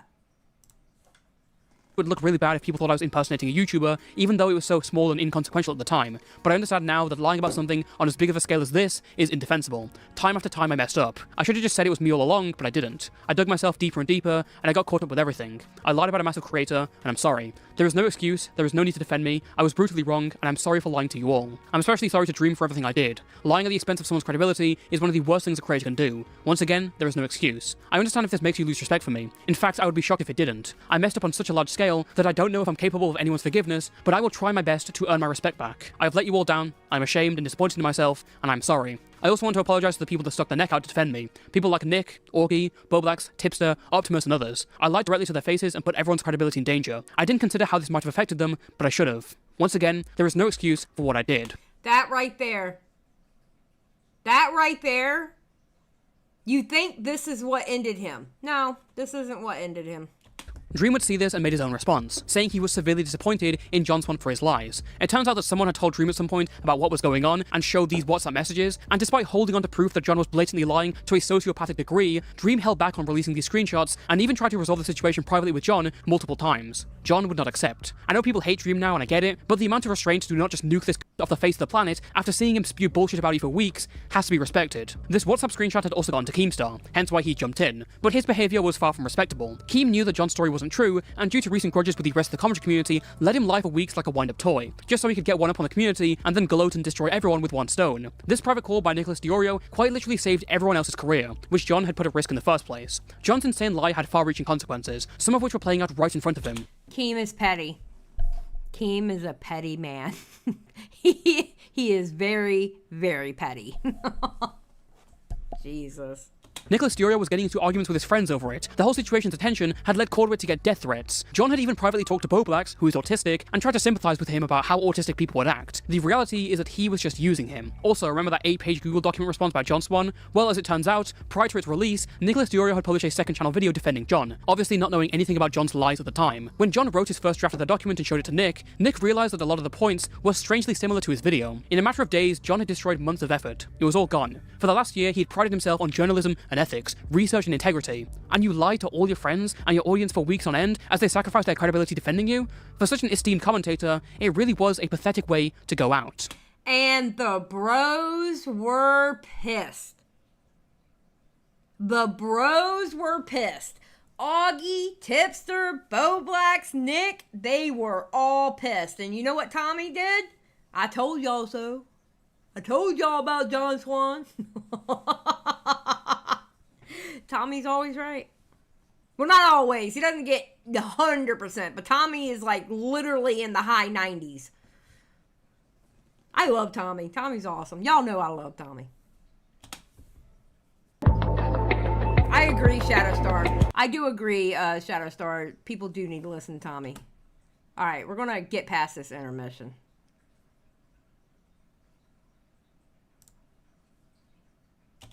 Three months after the Dream situation, John came back, but it wasn't in the way that most expected. Rather than a big return with a new video, John first posted, "I empathize with Dream." During John's time away, Dream had also been caught lying about the status of his Minecraft speedrun, a far-reaching lie that had led to the harassment of those who had initially criticized him. But rather than celebrating this or even ignoring it entirely, John decided to side with him in this really weird kind of video. You know, I keep on coming back to this line.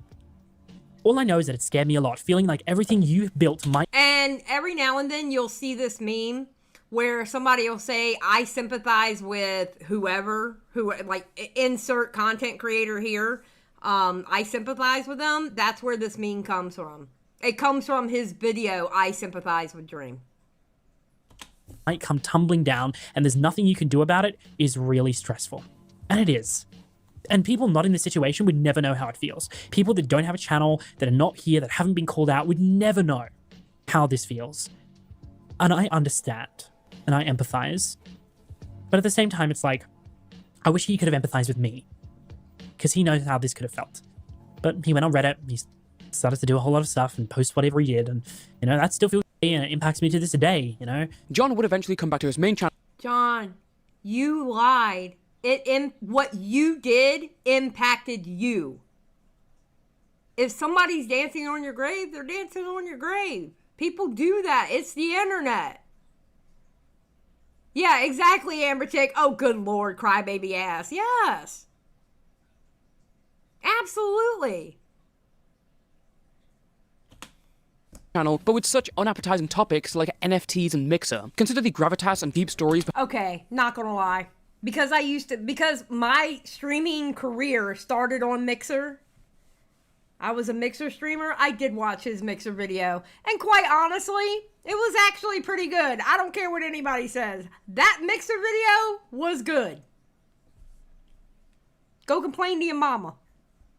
behind John's exposés on Susie Lou, Chris Hansen, and Deji, and then compare it to videos like this. Eventually, John did start making videos on topics people were more interested in, like Chris Hansen's continuing Onision investigation, but the video still didn't do as well as John had done before. He did get a stroke of luck in September, however. John was working on his video about Isabella Janke, one of the most depraved people who messed with Christian and got him to admit that he had his mom, and someone obtained information behind the scenes that fellow commentary channel Turkey Tom was also working on an Isabella Janke video. John went into overdrive and released his video earlier. However, Tom would end up having the last laugh as his video blew up and gained almost 3 million views, whilst John's video stayed at around the 100,000 view mark. Another testament that quality is better than quantity, especially considering the fact that John had cut out some of the most disgusting details of Isabella's actions, whilst Tom was perfectly fine reading them. This eventually led to another video in the style of the I Empathize with Dream one, except this one was titled The Future of the Channel and Why I Might Be Quitting, where he talks about how YouTube was no longer sustainable and That was... okay. The meme about this video was that god-awful shirt he was wearing. That shirt was god-awful. I hated that shirt. Oh my god, I hated that shirt.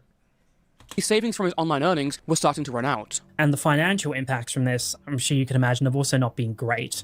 You know, I moved out of my parents' place about a year ago now, so a few months into moving out, I got into this massive controversy, which was not great. But thankfully, I'm smart with money, and financial ruin for me is still, you know, quite a long way off. But just to give you like an idea of how bad things are, I am making less than half of what I should every month in order to break even with bills, food, rent, etc.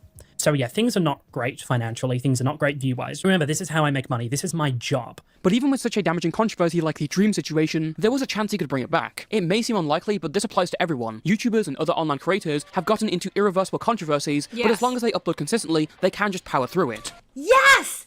Exactly! I preach this to people! Listen! Just don't stop. Look, I'm gonna be honest. Unless you have somehow hurt a child or been abusive, you know, to other people. And when I say abusive, I'm not talking like just talking shit. I'm talking like, not internet abusive, but like abusive, okay? Unless you have done stuff like that, push through it. Push through it, learn from it, and don't do it again. That's all you have to do. You know what I'm saying? Now, if you hurt a kid in any kind of way, you know, it's beyond YouTube what I think should happen to you. But we're not getting into that. I'm just saying. All right. And John would get his first opportunity to rebuild his reputation not long after. Though the name Kai White... Okay. Wandering Degenerate. Turkey Tom never stopped when he got shit from his pyro videos. Turkey Tom did exactly what you do. He took a little break, came back, and he came back full force. And he just keeps it moving. You know Tom knows how that was messed up. Okay? How and where he messed up with that drama. He just keeps it moving. And that's what you do. Tom is a perfect example of that. Yeah, he learned from it. Weiss is now associated with a messy entanglement of allegations and disputes. Back in 2021, he was simply known as another art commentary channel, but he gained the attention of a lot of people when he issued a false copyright strike upon Akumu, a 300 subscriber channel who criticized him. As we've learned, copyright law is John's forte, his speciality, and so when they got into a debate on John's second channel, it was barely a competition. Okay, John wiped the floor. He wiped the floor with Kai. Oh my god, I remember this live stream. I remember watching it. Not only did John completely dog-walk Kai on copyright, Kai's immature reactions and constantly saying that John is quacking didn't help him. Who else was it? Sister Zio talked about it. Yeah, but those people were all right. Those people were correct. So I'm criticizing the people that are wrong. To you. Yeah. Yeah. To you. They're correct to you. Yeah, exactly. So I'm criticizing the people that I believe should be criticized. Okay, Why would I talk about the people that are right? What? Hold on. Relax. Stop quacking, bro. Like, tell me what makes these people right. Because I believe that they're correct. It would help if you like watch the rest of the video. It would help if you watch the stream because I go to all of this in the stream. Stop quacking, bro. Relax. Like I said. A few months later, John... Listen. John, at this point, John was an asshole about lying and setting his friends up to fail like that. He absolutely was. But again, John was the one to go to about copyright. He knows his shit when it came to copyright. And he did. He wiped the floor with Kai. John would also debate commentary YouTuber Lanza on copyright as well. In the wake of John's obliteration from the internet, Lanza had made a video on John that contained one of John's videos totally uncut. He was just using all of his video with no edits, which absolutely did not fall under fair use. To add to that, the rest of the video was mainly just other people's content. Lanza's total amount of footage where he was talking was less than the total length of uninterrupted clips of John's videos. So again, John completely dog-walked him, with Lanza's best defense being that it was for context, when I'm pretty sure you Oh my god, that was on Doc on the radio. Okay, I remember this. Can show the context without just putting it there in its rawest form. But both Kai and Lanza were significantly smaller than John. If there was one situation that re-solidified his place in the community, it was the fight that had broken out within it. The YouTuber Technicals, standing now at over 100,000 subscribers, had gained a lot of attention after his— Oh god. Okay, so, you know how people have regrets? This is one of my regrets in this space. Alright? And I'm gonna admit something to y'all that I've said it publicly before, so. When this first came out, when that Technical Zero video came out, alright, I was watching it with Skip, or Skip and I watched it and came up basically with the same conclusion, alright? And I wanted to react to it, but I decided not to, because how the community, I didn't want to go up against the commentary bros at the time. Okay? I just didn't want to deal. I didn't want to deal with it. All right? I pussied out. I'm going to go ahead and tell you. I pussied out. And it took them, this is how, it took them 11 days to catch up to what me and Skip said about that video. 11 days. Me and Skip counted the days because we were so heated about that video. We were completely heated about that video. And I pussied out and didn't do the reaction to it. And I was right at every turn on it. And it took them 11 days when Willie Mack went on Twitter and did his comparison on a little Twitter video for everybody else to catch up. 11 days. Yep, then Willie swooped in with his tweet. And it is the one of my biggest regrets on this platform is I didn't do my reaction because I pussied out. Literally. And I will never make that mistake again. Ever. Never, ever, ever, ever make that mistake again. If I feel something, I'm going to say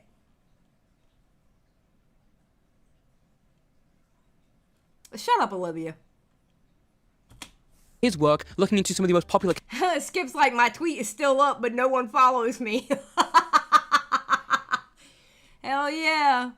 cases in the Smash community. In particular, his video vindicating Sky Williams and looking into the case of the Sky House had gained him a lot of acclaim and friends in the commentary community. Both John and Technicals were admired for their quality research and style of presentation, but there were obvious differences. John's content was more analytical and dry, whilst Technicals was known for his humor. So, what had happened? In late 2021, Technicals made a video looking into— I still remember Willie calling you nice, Xylie. Yeah, Willie's the reason why I'm in this community now. Willie, I call him my day one commentary bro. I love me some Willie Mack. I will fight for Willie Mack.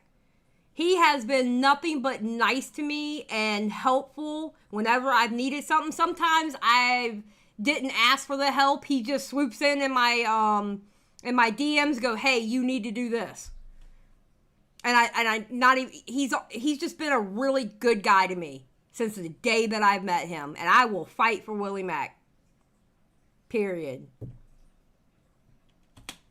To the case of Zero, possibly one of the best players to have ever been in the Smash competitive scene. Zero had left the internet after two people came out against him with allegations of sexual misconduct. One of them, known as Jisoo, alleged that Zero had shown her sexual material when she was a minor. The other was a girl named Katie, who testified that Zero had frequently messaged her sexually in 2014 when she was 14 and he was 19. Yep. One of the claims that stands out the most is that Zero had asked her to video herself doing explicit acts with ice. You know who has a good video about Zero? Who has a damn good video about Zero that actually came out with a little bit more evidence that Zero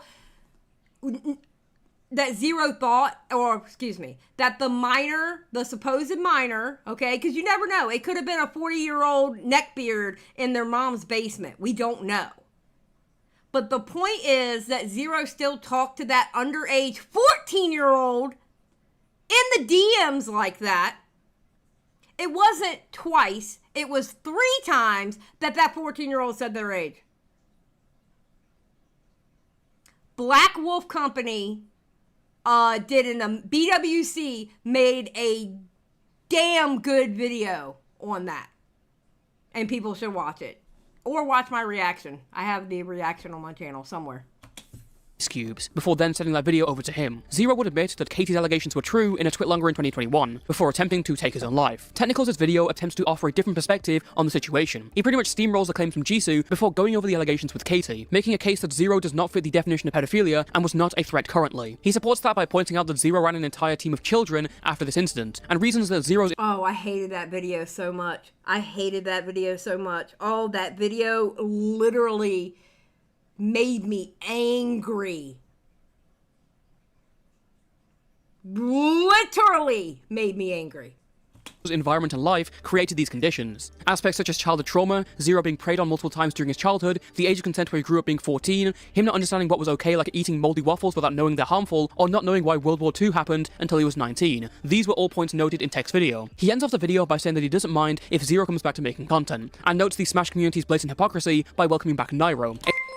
Spacefish for $9.99. Gonna be gone for a long while, Xylie, so here's some cash for your wood chipper fund. See you next year. All right, Spacefish, thank you so much for the $9.99, and have a good year. Have a good rest of the year, and we'll see you next year.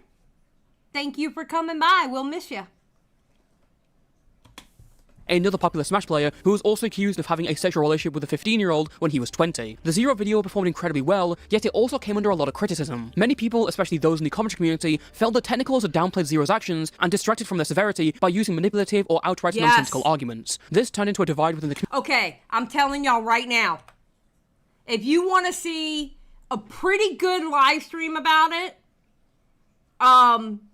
it was when Nick and Technicals got into it. It's this after hour show where you see Augie, Edwin's in there, Bo Blacks, Flamenco, Nick, Technicals, and somebody else was in there. But it was a really good live stream. Really, really good live stream. And distracted from their severity by using manipulative or outright nonsensical arguments. No, this turned into a divide within the community, and John would take his chance with his video in December 2021, titled What Really Happened to Zero. John's video seeks to lay out the Zero case in far more detail, and unlike Tech's video, does actually painstakingly go through the DMs with Katie and her twit longer. Listen, I don't like John Swan, but I stand by his video on the whole Zero situation. And Technicals and using the manipulation and stuff like that in his video. I stand by John Swan's video. To this day, I still stand by it. It broke down everything that everybody was saying wide into one video. It was a good video. Stating that Zero is absolutely a groomer. John then goes over Tech's video and refutes several aspects of it. He accuses Tech of emotional manipulation by talking about Katie's allegations and then cutting to an interview with Zero where he details his suicide story. He also accuses him of warping definitions of pedophilia to fit his argument, and not making it clear that he condones the conversations with his various points about Zero's life. John also highlights that Technicals dismissed legitimate questions about Zero's possible threat via a joke, and accuses Tech of putting in the narrow section specifically to make Zero's case more palatable. To finish off, John also talks about Zero's leaked DMs and Technicals, and how it seems like he has no guilt for what he did, before going over a case that Technicals was previously involved with that concerned his brother and a group chat of minors. Technicals did eventually respond to the video's points, but we're only talking about John Swan for this video, and this work had done wonders for John's reputation with headlines across live streams with the words total vindication. It immediately got him Lily for 5. I want you to hit this goal. Well, thank you, Lily. I appreciate it. Thank you for the 5. Back into many people's good graces, and that level of respect was retained when others settled their issues with Tech privately a month or so later. Okay, listen, I get why Keemstar did what he did. Alright, I get it.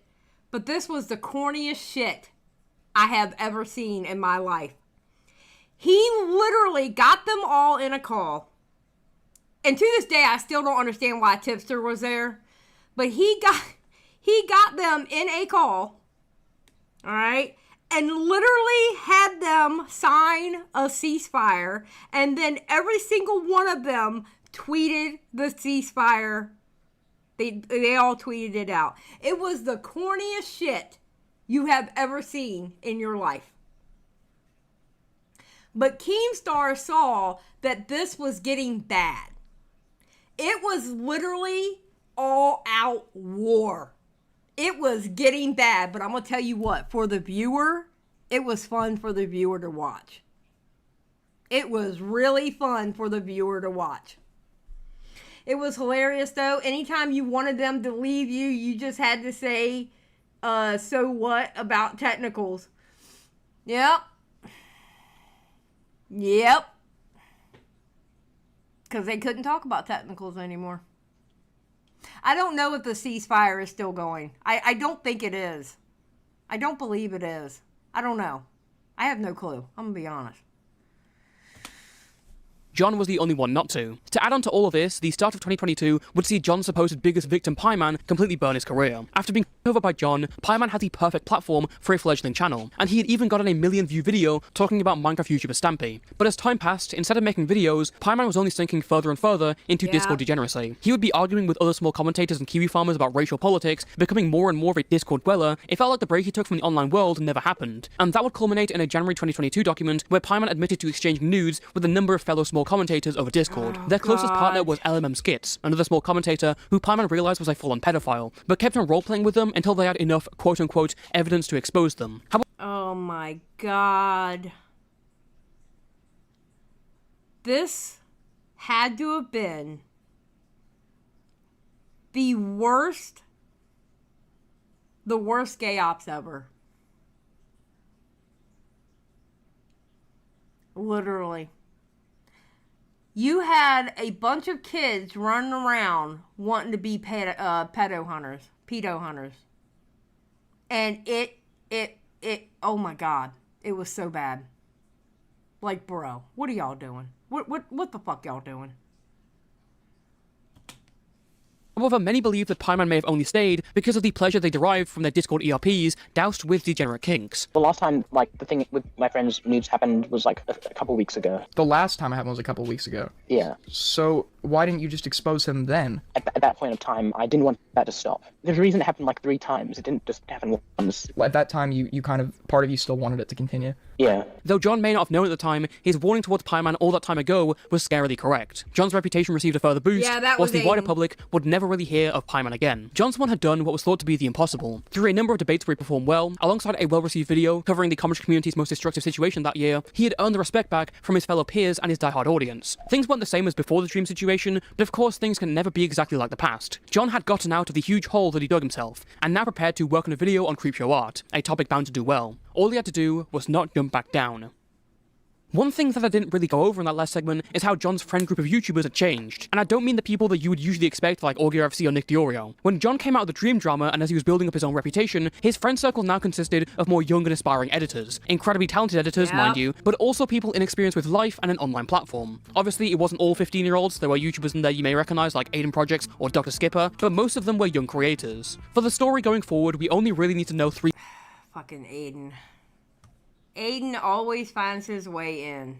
Always.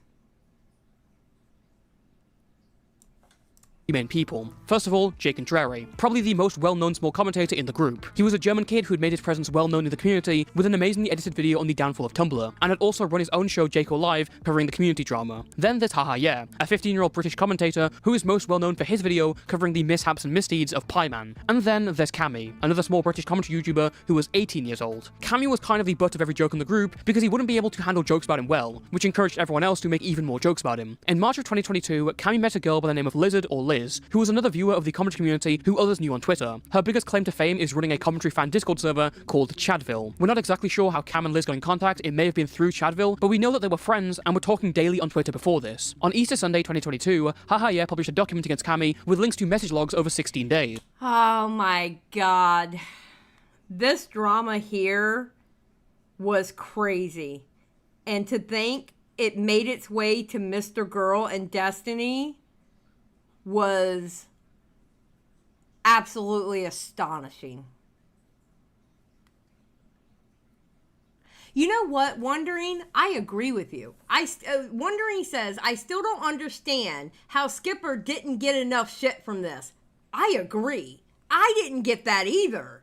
Like, wait a minute, guys. What? Y'all aren't saying Dr. Skipper's name enough in this. What is going on? Yeah, I know. I agree with you.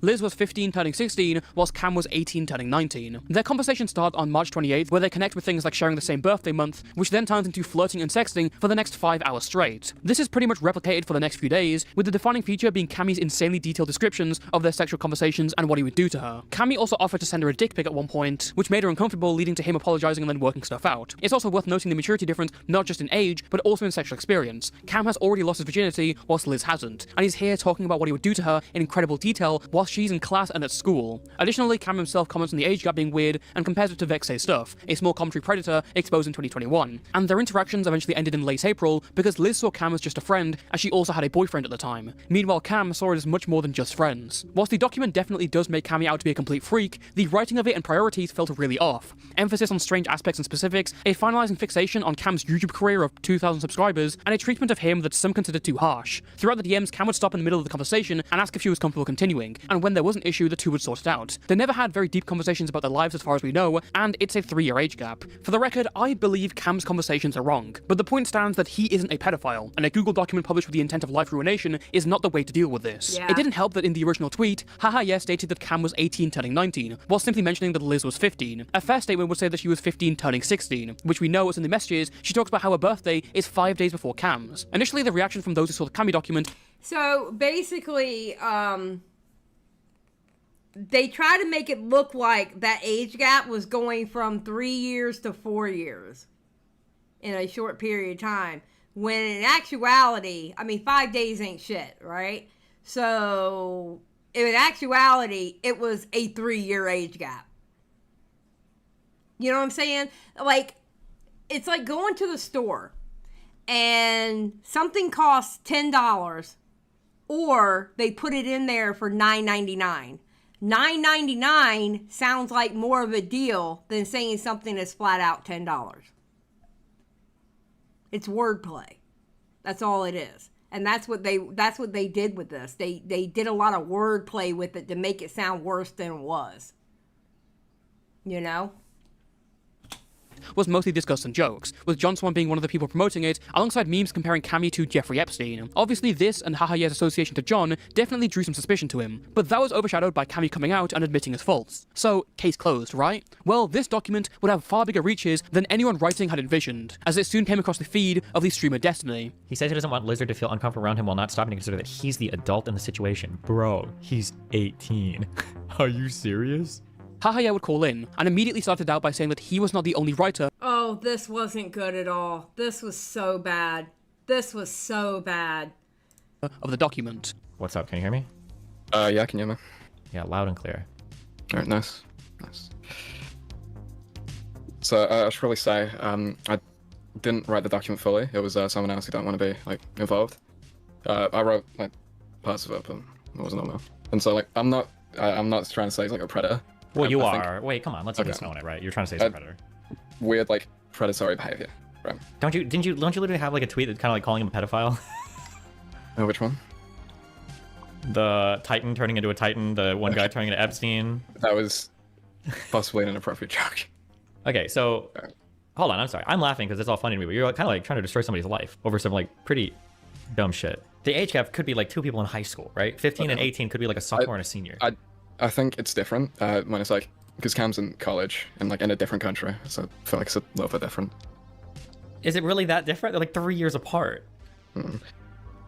I don't think so. Here's another question: has anything abusive actually happened here? Like, is there any evidence of him grooming or ignoring her saying no or anything like that? Well, okay, no. Okay, and then my second question is, if I were to start going through these DMs, is she like flirting back with him? Yeah, but like, so basically she just said that she started like liking him in these conversations, right? I also think another factor in this is like the vulgarity of the messages. I know that doesn't. And of course, here comes Aiden. Here comes Aiden.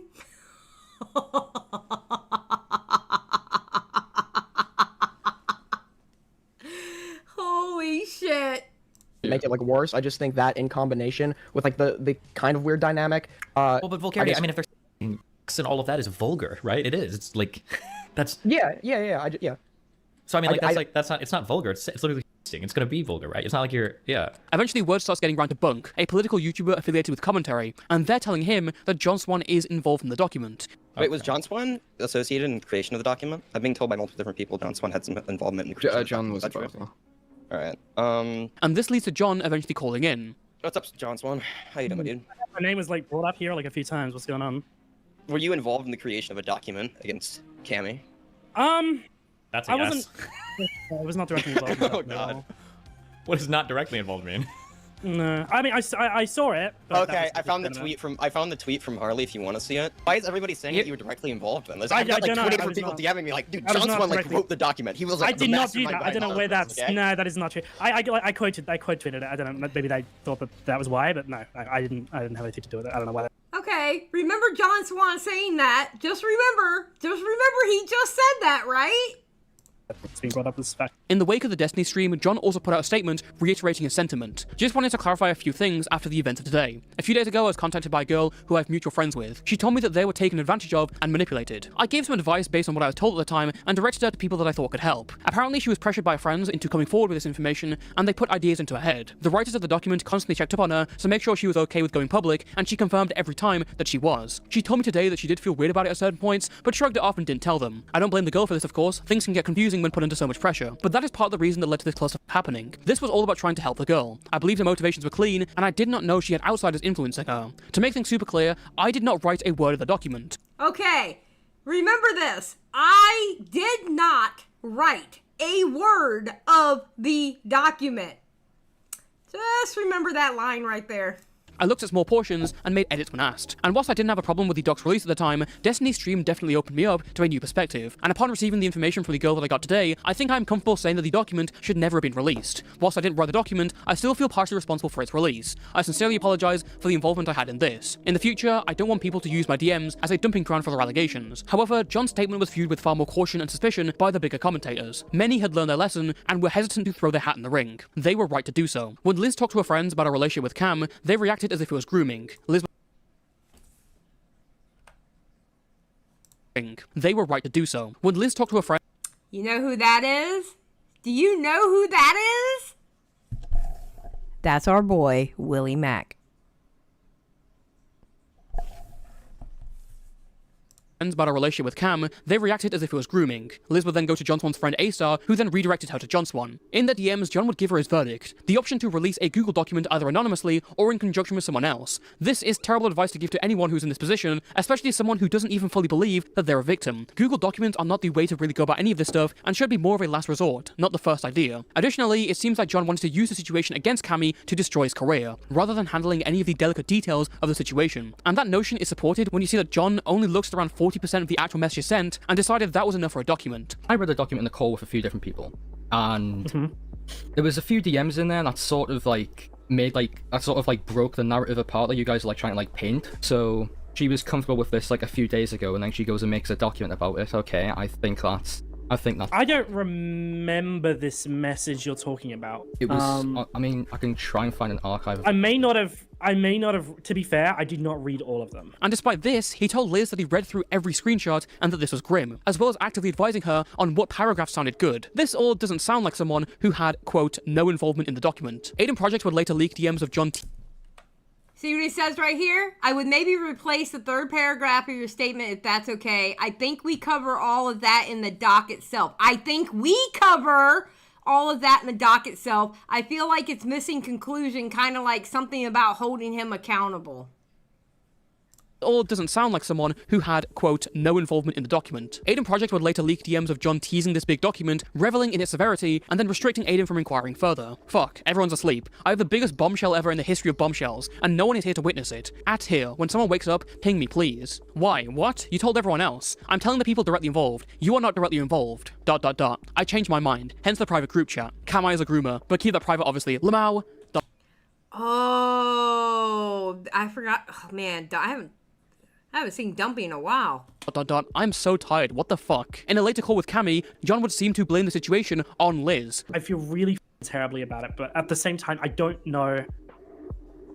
Like, short of just telling her to off, I'm not sure what I would have done differently. I don't know why she just, like... You feel lied to. Very much so. I don't want to victim blame, though. I don't want to be like... It's really difficult, man. I don't want to come out and say it's all her fault, because we do have some level of accountability on our shoulders, but me, man, she really had it, like, she had us on a wild goose chase with it. Like, from the very beginning. This is despite the fact that, again, he was talking to Liz and was the one to convince her she'd been groomed. Hey Liz, I've read through pretty much every screenshot. Really grim stuff, holy sh**.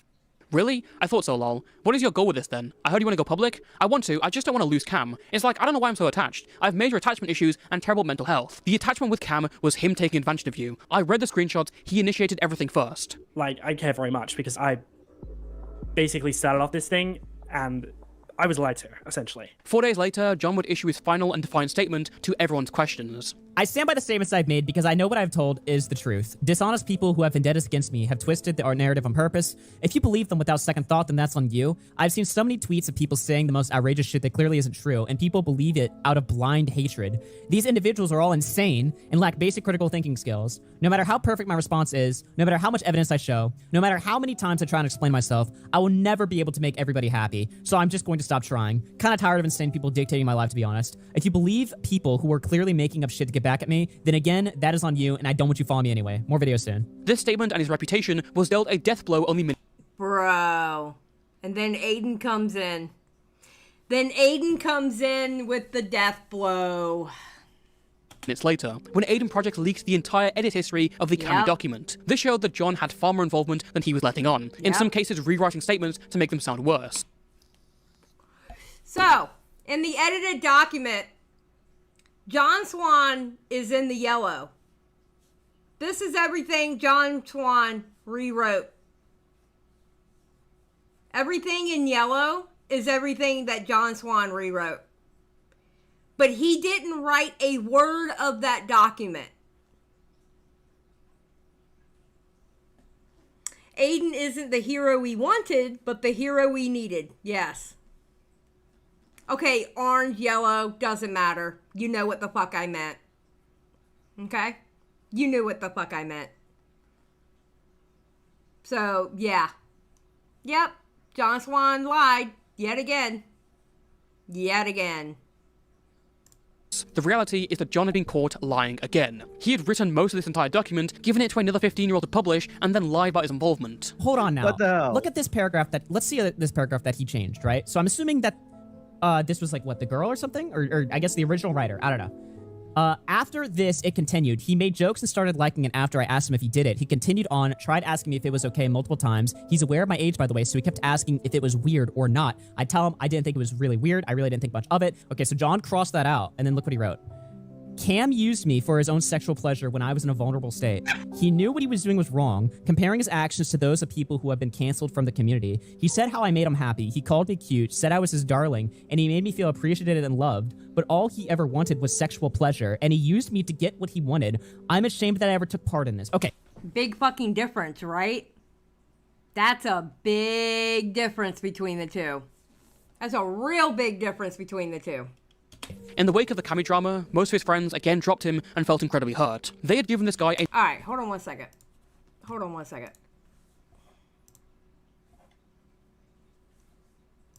Alright. 1 second. Alright, I'm back. I'm back. another lifeline, and he had completely betrayed the trust that he was handed. That's a completely different paragraph. What the actual yes, exactly, Olivia. Exactly. But remember, he didn't write a word of it. Remember, he said in that tweet, he didn't write a word of it. And he rewrote a whole ass paragraph, including the other stuff that he rewrote too.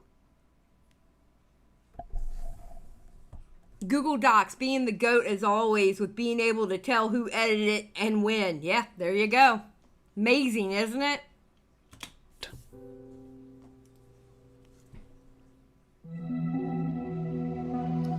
As much as John tried to ignore everything, it was evident how impactful the beatings from the community were on his career. Commentary was one of the only places that had still accepted him after his controversy with Dream. Okay, think about it. Are you going to trust the word of a commentator that is constantly getting caught lying to you? Are you going to trust their research on things? Unless you actually know what's going on and their video backs you what you know up? Are you going to actually believe someone and take their videos as an I trust this content creator actually did their due diligence in this if they are constantly getting caught lying to you? You know?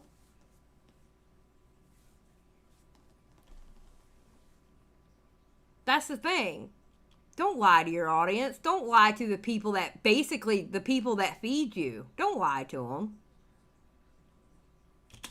Yet now he had squandered that opportunity, that second chance, wasting it on someone not even worth wasting. Fool me once, shame on you. Fool me twice, shame on me. John would attempt to brute force himself out of his career ditch by uploading 2 videos, with his first being on the situation regarding the YouTuber Gus Johnson. And whilst the video is well edited as always, it's not a particularly captivating one. John's best work was solidified by a well-rounded and definitive opinion that he would underlay in his work, yet in his Gus Johnson one, he just leaves it kind of open-ended. Gus and Sabrina's relationship has 2 individuals and 2 sides. There isn't a clear winner. So why do we have to take one? Thank you all for watching, and I'll see you guys next time. The following week, he would upload a video going over the Artesian builds controversy, and although the video was much more interesting, it was overshadowed by speculation that John Swan's sponsor for the video was possibly a scam. Sometime after July 2022, John Swan would also request for his Wikitubia page to be taken down, and he would also start up an editing course on Patreon. In these desperate times, John would stick closer to his Discord friends, the only people he felt he had left, but even then, he wasn't safe. John's private Discord servers became laden with chaos after the Cammy situation, as he was now the captain of a leaky ship. Someone leaked that back in 2020, John had recorded his apology call with Pieman to— Oh god, this was so bad. This was so bad. Holy shit, this was so bad. Used as some sort of ammunition, and a year later was still conspiring behind the scenes to have someone covertly leak it. If it leaks, it must be somebody tied to you or you, John, right? Yeah. And that's something you want to say avoid. It couldn't just be one of you guys, and then one of you guys send it to someone else, and then someone else send it to someone else, and it just went. I don't know. You'd have a motive, though. You would have the motive of, like, setting your reputation straight. The question is, how convincing is the call, though? Because I've seen some of it, but that was a while ago. So how, like... No, the call's pretty bad. How compelling would your case be in this situation? I don't know. I was pretty, like, dude... In that call, I was just like, I just want it all to end. I feel like if we want to do this, there's only one way. Exactly, Anstan. How shit is your reputation that people are always recording than leaking your calls? 100%. If no one can trust you and they're always recording you, how bad does your reputation have to be? 100%. 100%. You create a new Twitter account with a number that none of you have registered, so we get someone else to make a Google Voice number or something, and then we In commentary, people just record your calls? No. No. It doesn't always happen, but you always expect it to happen. You know what I'm saying, Ahaska? You know what I mean? leak it through that. So it has no ties to literally anyone. And then we leave it for like ages, and then all of a sudden people start retweeting it out of nowhere. Because you could just say you found it through like Twitter search or something. And that's probably the best way for you to do it. At least the way I thought about it. Because you can't do it through an account that has followers, I don't think. That's not going to work. Because that would almost be like a mystery then, right? Like you don't even know who the leaker is. Okay. I could just say, like, I sent it in a group chat with a bunch of people in there, and one of them probably took it and sent it to other people, and it went down the chain. That's probably what I would say. I don't have to go into depth about who those people were in that group chat. Also relating to this Discord server, in other words, it wasn't an apology. I'm usually not the one to be in support of leaking calls, but like if you're lying that hard, then maybe yeah, it should be leaked. Yeah. Like, look, when Nick recorded John Swan, I don't blame Nick for recording that call. I don't blame Nick for dropping it either. Do you know that Nick didn't even drop it on his own channel because he didn't want to make the money of it for burning his friend? He gave it to somebody else to drop it. But yeah, he needed to drop that call. That was a reason to drop a call. You know? No, I totally agree with you, darling. 100%. You know? One of the members was Hytree, a gaming YouTuber who was friends with Dr. Skipper. Hytree states he had made a joke about eating one of the Discord members' skulls, and apparently to everyone else, this joke was incredibly concerning, leading to him getting banned from the server. Others, by the way, say that this is not the reason, and Hytree was just banned for being super annoying, but either way, Hytree was banned from the old Discord server, and the others told him it had been scrubbed because of the Pieman leaks, which was a lie. Apparently they also made an entirely new server just to appease him, and seemed like they were still on his side. Eventually, in late January of 2022, Jay Contrary told Hytree that he was banned for his joke, and John got really mad at that, resulting in this call where he threatens to blacklist Jaco from the community. Jaco, you're a little scumbag, and I hope, Jaco, I hope all this catches up to you one day, because it is going to. I promise you it will. And Jaco, if you want to learn about blackballing is, I will make sure you know, okay? I will make sure you know. Remember you had that little disagreement about Aiden supposedly blackballing you? Jaco, I will show you what real blackballing looks like, because I will make sure no one ever works with you in any serious capacity ever again. I hope you know that. You're untrustworthy, you're a snake, and I hope you never get success in any legitimate way. It is so ironic to hear him say that at that time. You know? Jen says it was the only way for Nick to make it out after covering for him. He was completely in the right after being lied to for weeks and months. No, I agree with you, Jen. I 100% agree with you on that. Yeah, I find it ironic that he said that to someone after everything he went through because of what he did. Have a good day, guys. Jaco also leaked a call he was in where LT Cobra and John Swan watched Gabe. What the fuck is... John, look at my screen. Oh, nice. You're on... let's not go to it. No, but how did he get here? He's got to be huge. He's got to be huge. He's got... No, yeah, he is. No. Right? Why? Oh, God, yeah. Oh. Toastify, why did you have to put this... why? Why? Whoa, it looks big. It looks massive. Why are you doing this? It's about 2 hands. Oh, it is a 2-hander. Oh, that's 8-9 inches of that. Oh, it's massive. It's a large lad. That's not even fully erect. All of this led John to eventually lean towards befriending people like Salvo Pancakes. Salvo had risen to becoming the commentary hotshot of 2022, with his unhinged humor, streams, and a boost of controversy thanks to an altercation with alleged comedian. Ma'am, I don't even do this with my gay friends, LMA. Reese.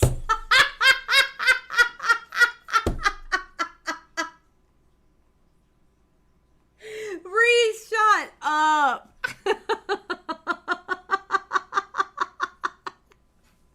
See, this is why I can't participate in Operation Burnt Toast. I've seen his videos. No, and Stan, you are in this chat. You are part of Operation Burnt Toast, okay?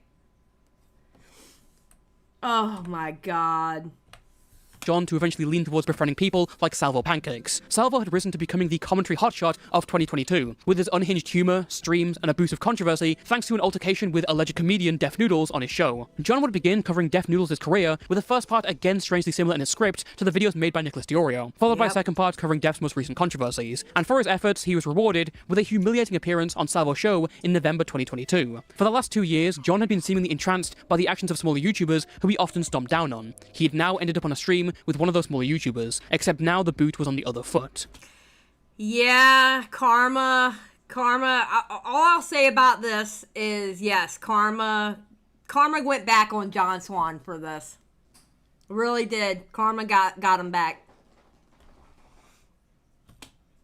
Did you end up sharing? Because it took a minute for me to get in. Did you share when you last had intercourse? I have not shared that. And you know what? I understand the way that Salvo presented it. It was nice, but maybe he just didn't share his own personal. I'll be honest. Look, it's been a year for me, a year and maybe 1 month. So maybe that makes you feel more comfortable. I think I'm doing a little bit better than you, Edwin. So I'm gonna say. You've been better than me. See, okay, now we're getting somewhere. See, this is good. This is good. And since Edwin was very nice to share that information, I will share the last time I had sexual intercourse. If you promise me, John, that you will also share the last time you had sex and a couple minor details of it. Okay, this goes too far, Salvo. Go too far. Okay. I had sexual intercourse last night. Oh my God, that's so uncomfortable. Oh my God, John Swan, what are you doing? Oh, Lord have mercy. Oh, good for you, my friend. Good for you, my friend. You know, I get my fair share. I get my fair share, son. What does that mean? Like, get my fair share? Is this an Australian term? Well, yeah, maybe. I don't know. Is it? How many times a month are you slaying? Jesus Christ. I really want to know something. Yes! You really John, want to know. So fucking uncomfortable. Oh my God, this is so uncomfortable to hear this. You want to know? Yeah, trust me. You need to tell it now, or it's instantly gonna make me sour. Oh my gosh. Oh, I don't want to do that. Don't want to do that. Would you rather talk about Dream? Come on, this is better. John Swan, trust us. Yes. On average, Salvo, probably about once every 2 months is what we're talking. Okay. Once every 2 months. So that's like you're having sex 6 times a year. You're only having sex. Now 6 that you times put a it year. like that, it doesn't sound particularly good. No, but yeah, I mean that's about right. Unfortunately for John, all the glitters is not gold. And once Salvo had been outed for his piss-loving fantasies and doxing, John was left with no one. From then on, he began to properly fade into the background, with only the occasional credit given. His Patreon editing course has now been silent for over a year, and in late 2023, I published my investigation into the Elucid case, including John's mishandling of the whole story. Ever since then, his Twitter has been mostly silent as well. I think he probably saw the writing on the wall. He's got me blocked on Twitter.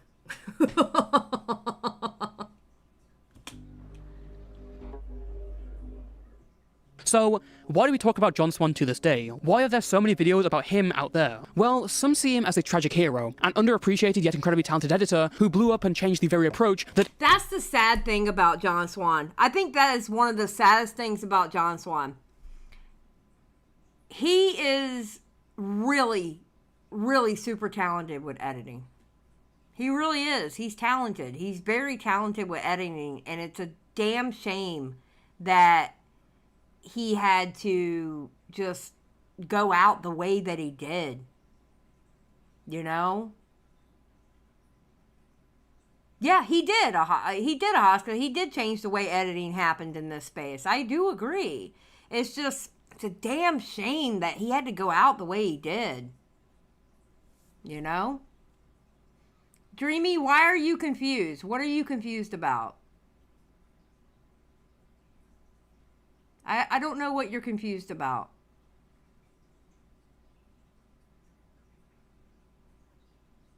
Yeah, from what I'm hearing, that's what he's doing now. He's editing, which is good. That's what he's good at. You know? Good for him. I mean, it doesn't mean that he can't still make money. He didn't do anything that was worth him being deplatformed. He's just a liar.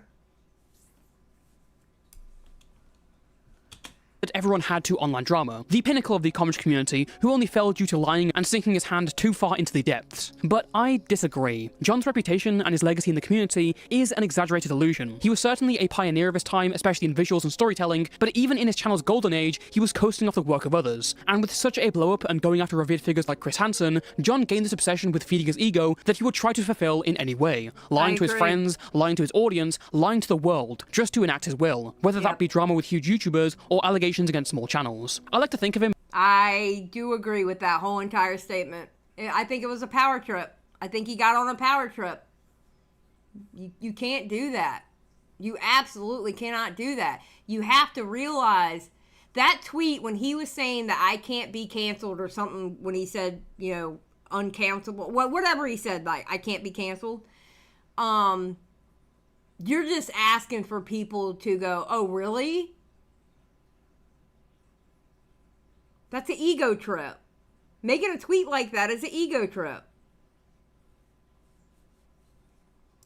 as a fireman who saved a baby from a burning building and got the key to the city. But then the fireman becomes enthralled with the sensation of constant admiration, and so he goes around setting fire to other buildings just to try and put them out. And every time someone caught him with the gasoline can in his hands. It doesn't matter what's now happened to those that he previously went after, the issue always remains on how he went after them in the first place, and in the process sacrificed his friends as if they were mere playthings and objects. A couple of years back, I viewed John as a tragic hero, but it's evident that now his legacy is that of a horrific, manipulative scumbag, and it should stay that way for as long as anyone remembers his name. John's YouTube career, above all, serves as a warning to the new generation of YouTubers. It's a simple lesson on humility, self-reflection, cheap theatrics, social climbing, and most importantly, lies by lies. Until next time, stay safe and stay toasty. Oh, oh, wow. Okay, this right here, that's pretty badass to end it. No, he didn't pull out a skeleton of a swan.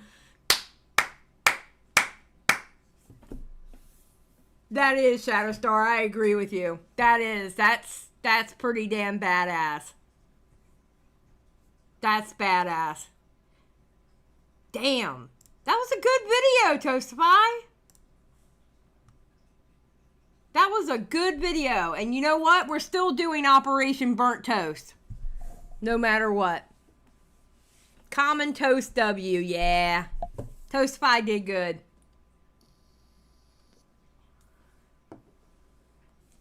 Yep, it was a good video. He did a good job. Did a really, really, really good job.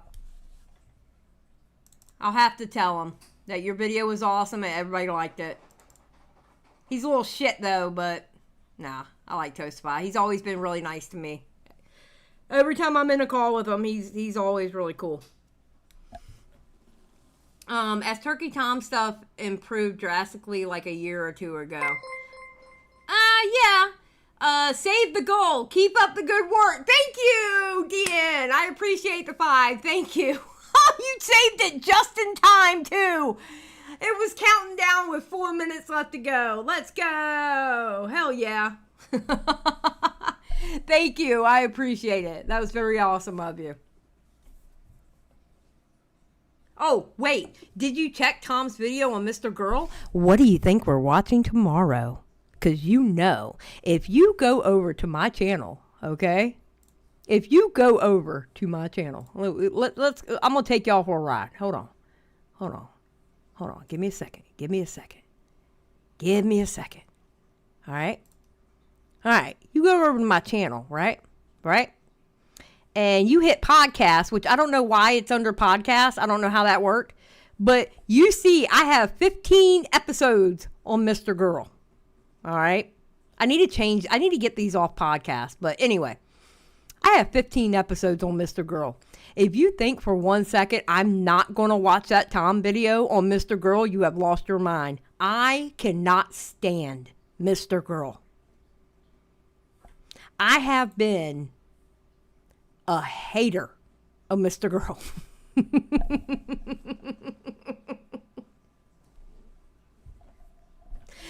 Skip's like, I refuse to watch Tom until he goes to see a Puerto Rican barber and fixes his damn facial hair.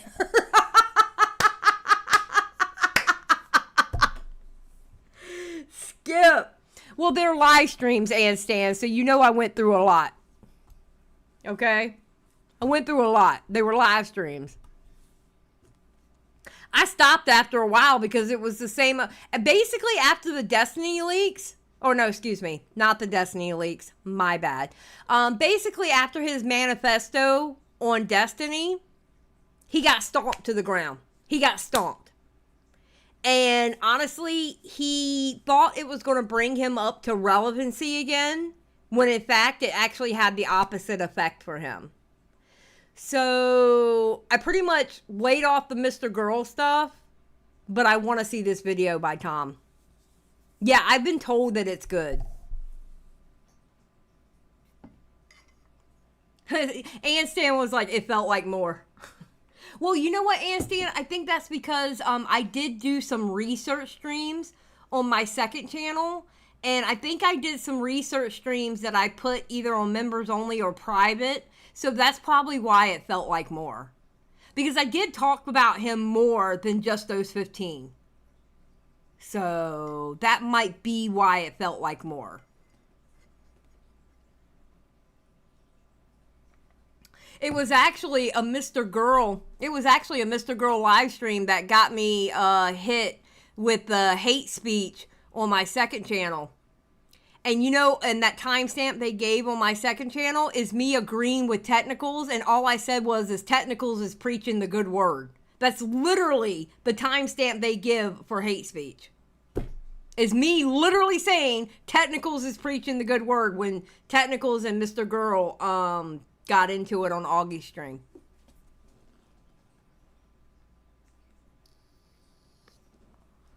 So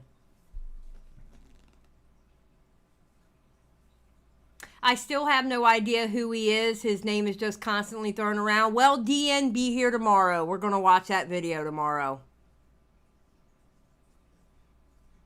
Be here tomorrow, because we will watch that video. What's up, Burn the World? So, all right. Well, I am going to get out of here.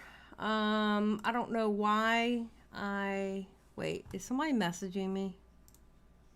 No one's messaging me. Okay. I'm going to get out of here. I got dinner to cook. I got to put dinner in the oven. And I'll be here tomorrow, hopefully by 1 p.m., if not earlier. Okay, hopefully. We're getting better. I didn't stream at 2 today. Thank you. I'm trying to get my friend to sub to you. Well, thank you, Olivia. I appreciate it. All right, well, let me get the hell out of here. Y'all have a good day. Thank you for the donations. I don't think we got any new memberships today. We didn't, but thank you to my members anyway. All right, y'all are members. It doesn't matter. You're still members of me. Thank you for the people typing in the chat. And once again, thank you to my lurkers. You know I love my lurkers. All right, I'm getting out of here. Y'all, kiss my ass. Peace out.